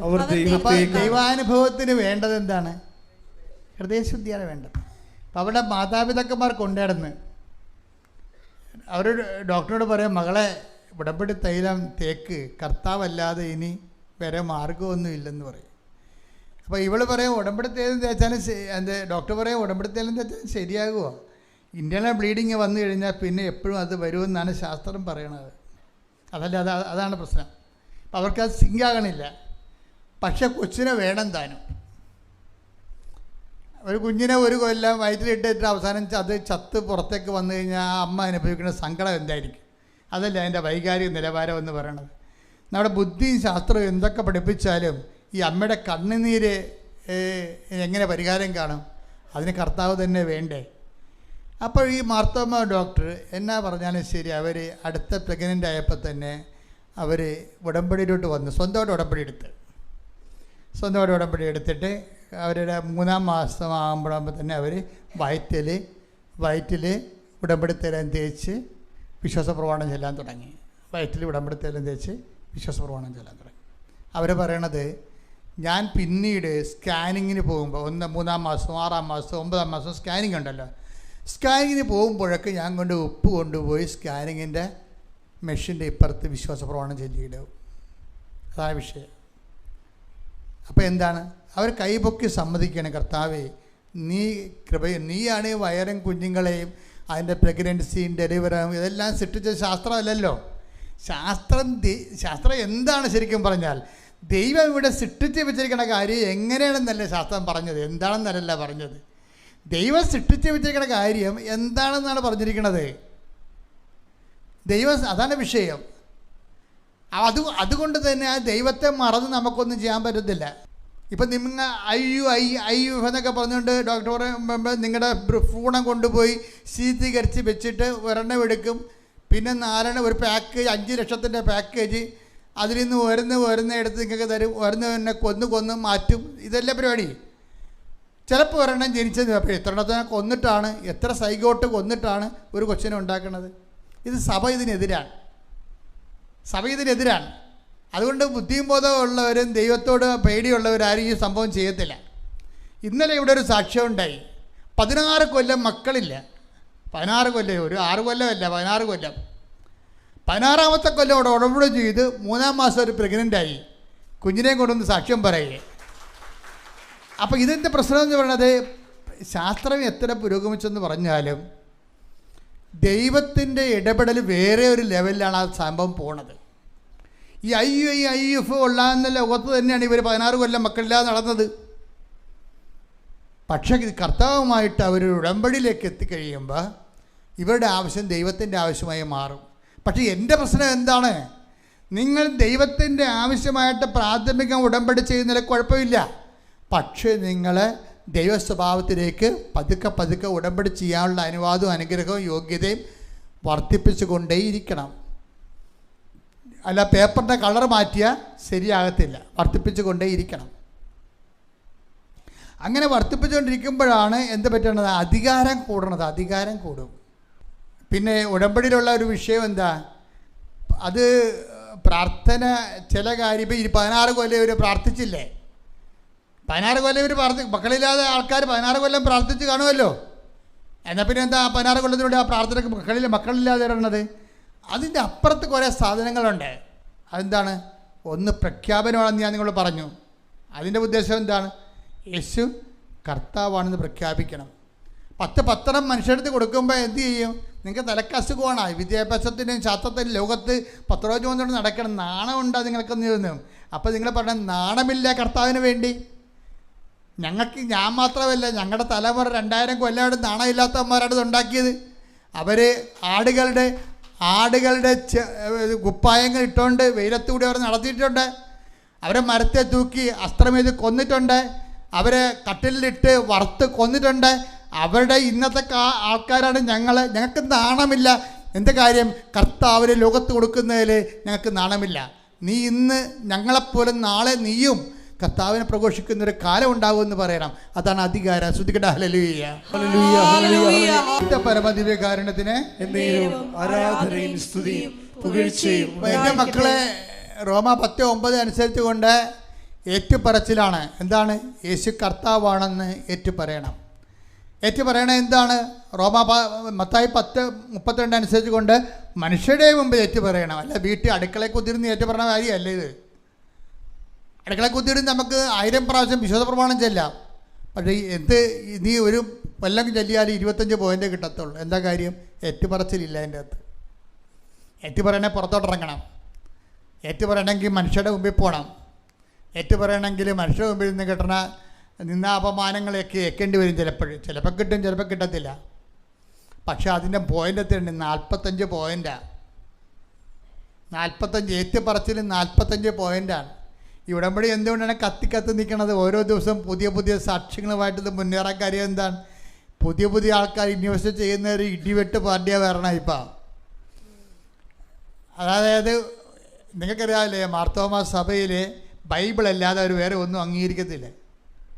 അതുകൊണ്ട് തന്നെയാണ് ആ ഒരു പാരമ്പര്യത്തിൽ നിന്ന് വന്നിട്ട് ഇന്ന് അവർ ഉടമ്പടിയിലേക്ക് വന്നിട്ട് ഉടമ്പടിയുടെ മുഴുവനും അനുധാരികളെ അവർ നിവർത്തിയാക്കിയിട്ട് അവർ രണ്ടാമത്തെ കുഞ്ഞിനെയും പ്രസവിച്ച് കർത്താവിന് സാക്ഷ്യം പറഞ്ഞുകൊണ്ട് ഒരു ഡോക്ടർ വരുമ്പോൾ അതിൻ്റെ പിന്നിലുള്ളത് എന്താണ്?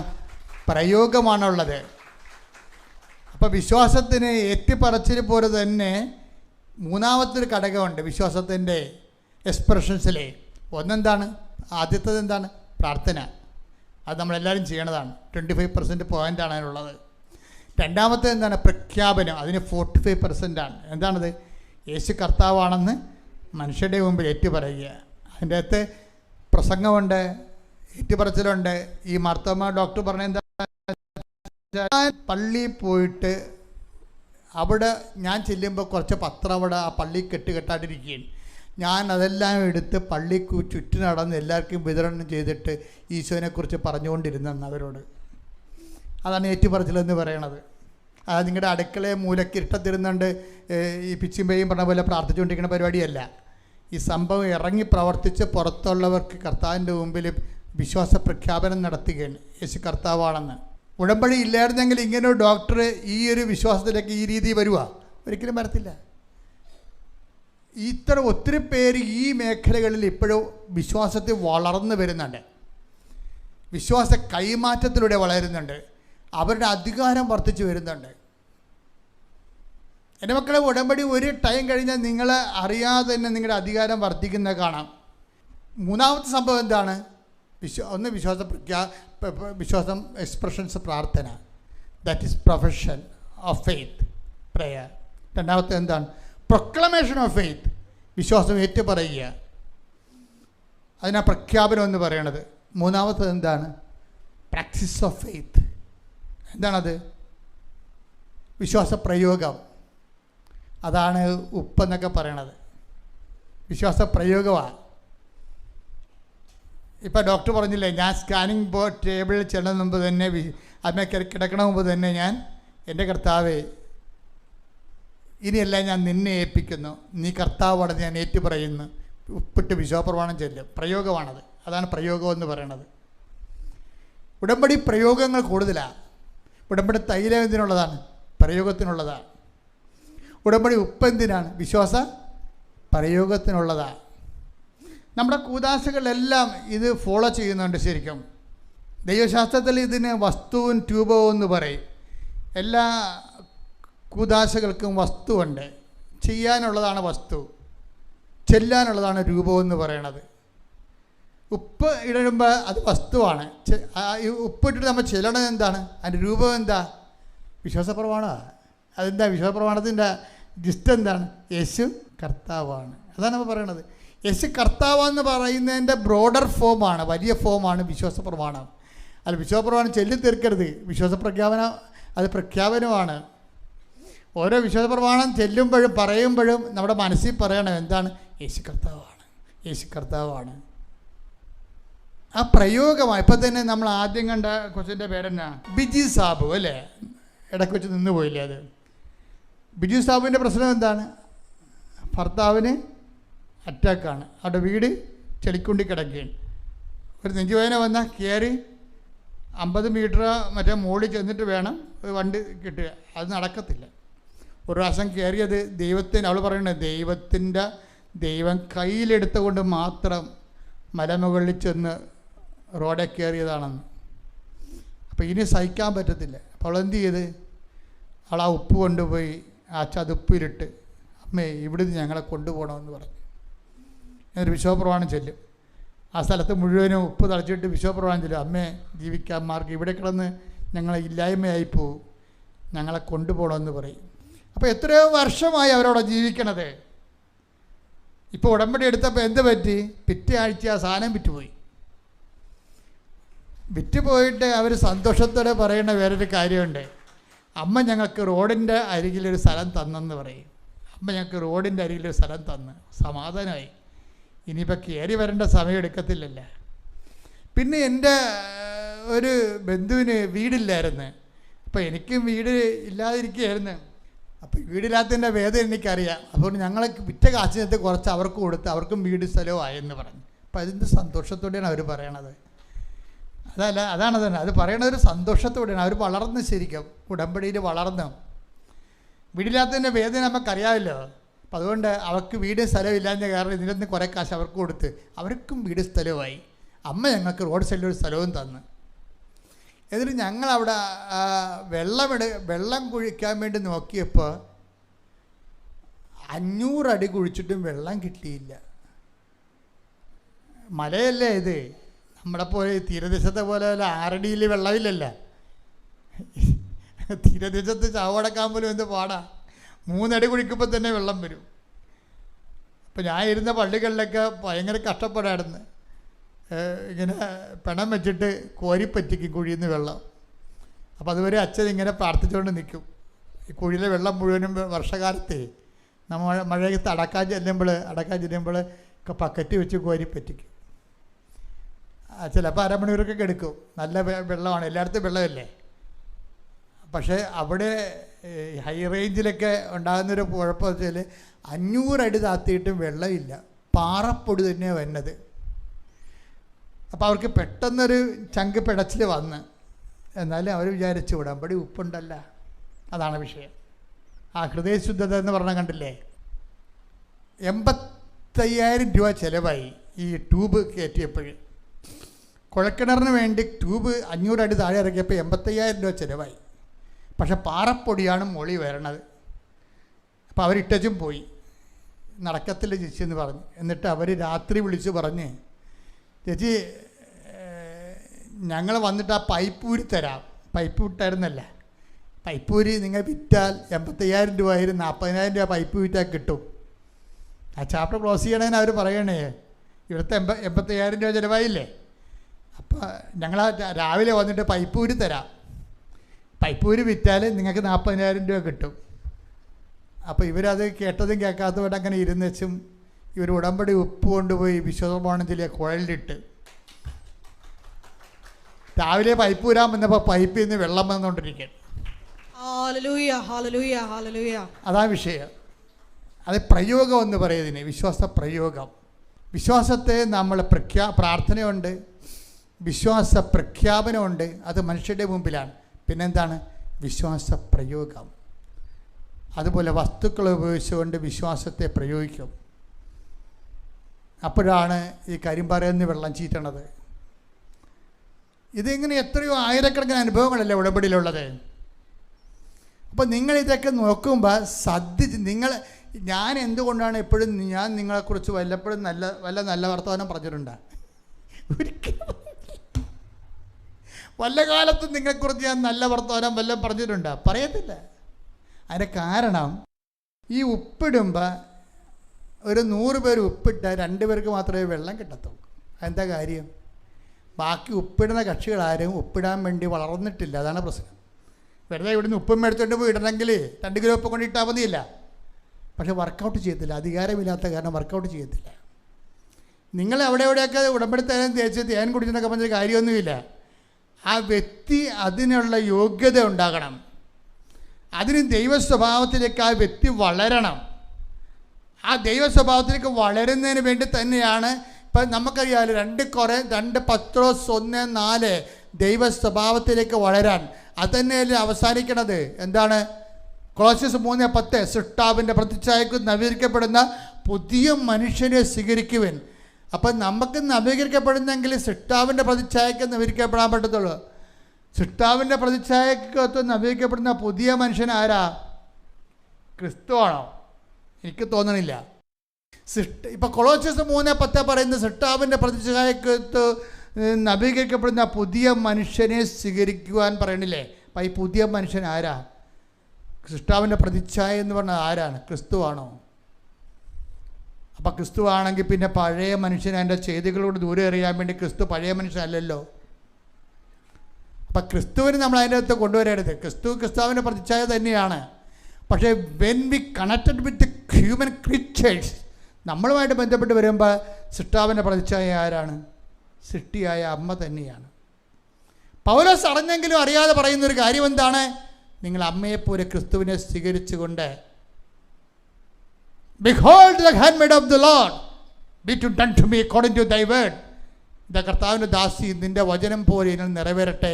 അവൻ പറയണ പോലെ ചെയ്തുകൊണ്ട് മാതാവിൻ്റെ അധ്യാത്മികതയിലേക്ക് വളരുന്ന വ്യക്തി കർത്താവിൻ്റെ പ്രതിച്ഛായക്ക് നവീകരിക്കപ്പെടുന്ന പുതിയ മനുഷ്യൻ അധികാരമുള്ളവനാണ്. ഈ അധികാരമുള്ളവനാണ് വിശ്വാസം പ്രയോഗിക്കുമ്പോഴേ പെട്ടെന്ന് മറുപടി വരണത്. അധികാരം പ്രാപിക്കാൻ നോക്കുക. ഉപ്പും അതുപോലെ തന്നെയുള്ള നേർച്ച വസ്തുക്കളൊക്കെ ഉടമ്പടി തൈലൊക്കെ ഉപയോഗിക്കണ മുമ്പ് കർത്താവിൻ്റെ വചനത്തിൽ വിശുദ്ധീകരിച്ചുകൊണ്ട് സൃഷ്ടാവിൻ്റെ പ്രതിച്ഛായക്കത്ത് ഉയരുന്ന അധികാരമുള്ള മനുഷ്യനെ പോലെ വളരുക. ശ്രുതിക്കട്ടെ ഹല്ലേലൂയ. വിശുദ്ധ ലൂക്കാസ് സുവിശേഷം 22:32. ശ്രുതിക്കട്ടെ ഹല്ലേലൂയ. ഹല്ലേലൂയ ഹല്ലേലൂയ ഹല്ലേലൂയ ഹല്ലേലൂയ ഹല്ലേലൂയ. യേശുവേ നന്ദി. ഹല്ലേലൂയ ഹല്ലേലൂയ. യേശുവേ ആരാധന ആരാധന. യേശുവേ മഹത്വം മഹത്വം മഹത്വം മഹത്വം. ഹല്ലേലൂയ ഹല്ലേലൂയ ഹല്ലേലൂയ ഹല്ലേലൂയ. ലൂക്ക 22:32.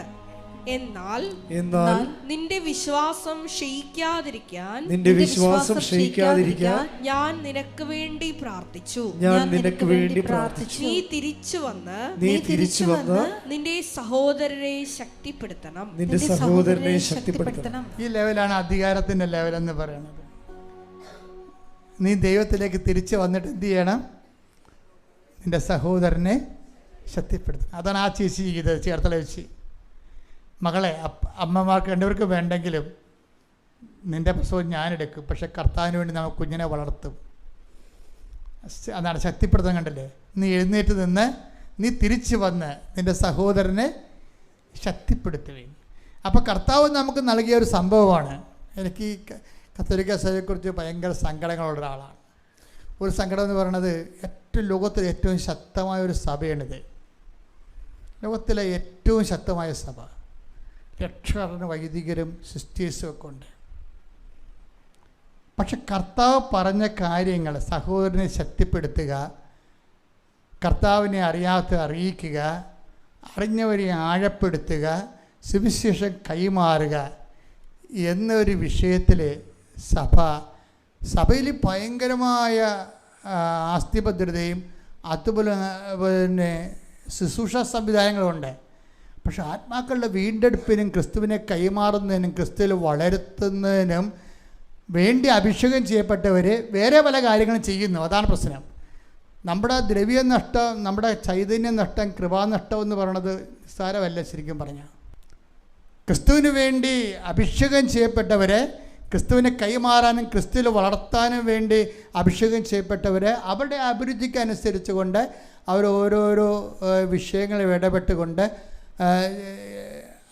അവസാനം വരുമ്പോൾ ഇവരെല്ലാവരും ഒരേ സമയം ക്രിസ്തുവിനെ കൈമാറാനും ക്രിസ്തുവിൽ തളർന്നിരിക്കുന്നവരെ ഇതുപോലെ ശക്തിപ്പെടുത്താനും കഴിഞ്ഞെങ്കിലേ ഈ ലോകത്തെ മാറ്റിമറിക്കാൻ വേണ്ടി നമുക്ക് വെറും 12 കൊല്ലം മതി. അതുകൊണ്ട് തന്നെ സഭയെന്ന് പറയുന്ന ഏറ്റവും ഉത്തുംഗമായ, ഏറ്റവും ദൈവദത്തമായ സംവിധാനത്തിൻ്റെ ക്രിസ്തു കൈമാറ്റത്തിൻ്റെ ശക്തി മിഷനും വർദ്ധിക്കാൻ വേണ്ടി ഇടിമുഴക്കം പോലെ ശ്രദ്ധിക്കട്ടെ. ഹല്ലേലൂയ. ഈ നിമിഷം വരെ നമ്മളോട് വ്യത്യസ്തമായ രീതികളിൽ സംസാരിക്കുകയായിരുന്നു. ഉടമ്പടി ജ്വലിച്ചു നിന്ന ഒരാഴ്ചയാണ് കടന്നു പോണത്. വരാൻ പോകുന്നത് ഇതിനേക്കാൾ വലിയ ദൈവികമായ ശക്തി അടയാളങ്ങളുള്ള ദിവസങ്ങളാണ്.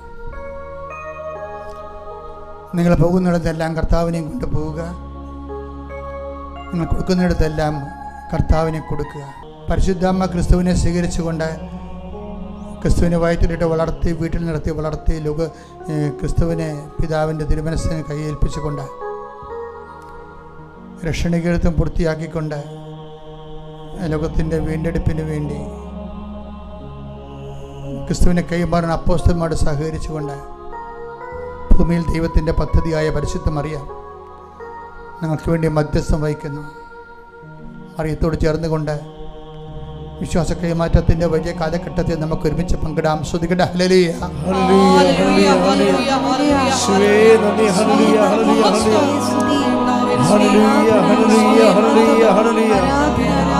ആരാധന ആരാധന. മഹത്വം മഹത്വം മഹത്വം മഹത്വം. അച്ഛൻ പ്രാർത്ഥിച്ചുകൊണ്ടിരിക്കുമ്പോൾ കൈകൾ നെഞ്ചത്ത് വെച്ചാൽ മാത്രം മതി. ഞാൻ എല്ലാ വിഷയവും സമർപ്പിച്ച് പ്രാർത്ഥിക്കാം. നിങ്ങൾ കടന്നു പോകുന്ന കണ്ണീരിൻ്റെ എല്ലാ വിഷയവും സമർപ്പിച്ച് പ്രാർത്ഥിക്കാം. എല്ലാ വിഷയങ്ങളുടെ മേലും കർത്താവ് നിങ്ങളുടെ കരുണ തോന്നുകയും നിങ്ങളെ വിടുവിക്കുകയും നിങ്ങളെ വീണ്ടെടുക്കുകയും ഈ ആഴ്ച കർത്താവ് നിങ്ങളെ പ്രത്യേകം അനുഗ്രഹിക്കുകയും ചെയ്യും. ശ്രദ്ധിക്കട്ടെ. ഹല്ലേലൂയ. കർത്താവ് നിന്റെ വിശുദ്ധ പൗരോഹിത്യത്തെ മഹത്വപ്പെടുത്തണം. കർത്താവ് സഭയിലുള്ള സാന്നിധ്യം നീ പ്രകടമാക്കണം. 40 വർഷം ഞാൻ അർപ്പിച്ച കൃപാന്റെ യോഗ്യതയാണ്. കൃപാസ്ഥാനത്താറെ ജീവനോടെ പ്രത്യക്ഷപ്പെട്ട പരിശുദ്ധ അമ്മയുടെ പ്രത്യക്ഷീകരണത്തിന്റെ സ്ഥിരീകരണത്തിന്റെ അടയാളം കിട്ടാൻ എല്ലാ മക്കളുടെ ശിരസിലും കർത്താവെ കൈകൾ വെക്കണമേ. കർത്താവ് എല്ലാ മക്കളുടെയും ശിരസിൽ ആണിപ്പെടുത്താർന്ന അത്ഭുത കരങ്ങൾ വെക്കണമേ. അടിപ്പിടർ പോലെ വൈതാക്കാലം ദൈവികമായ ശക്തി നിങ്ങളുടെ ഉച്ചമുള്ള ഉള്ളംകാല് വരെ കർത്താവിൻ്റെ ശക്തി പ്രസരിക്കട്ടെ. മാരക രോഗങ്ങൾ തീരാ വേദികളെ യേശുക്രിസ്തുവിന്റെ നാമത്തിൽ മാറിപ്പോകട്ടെ. ശ്രുതികട്ടെ. ഹല്ലേലൂയ.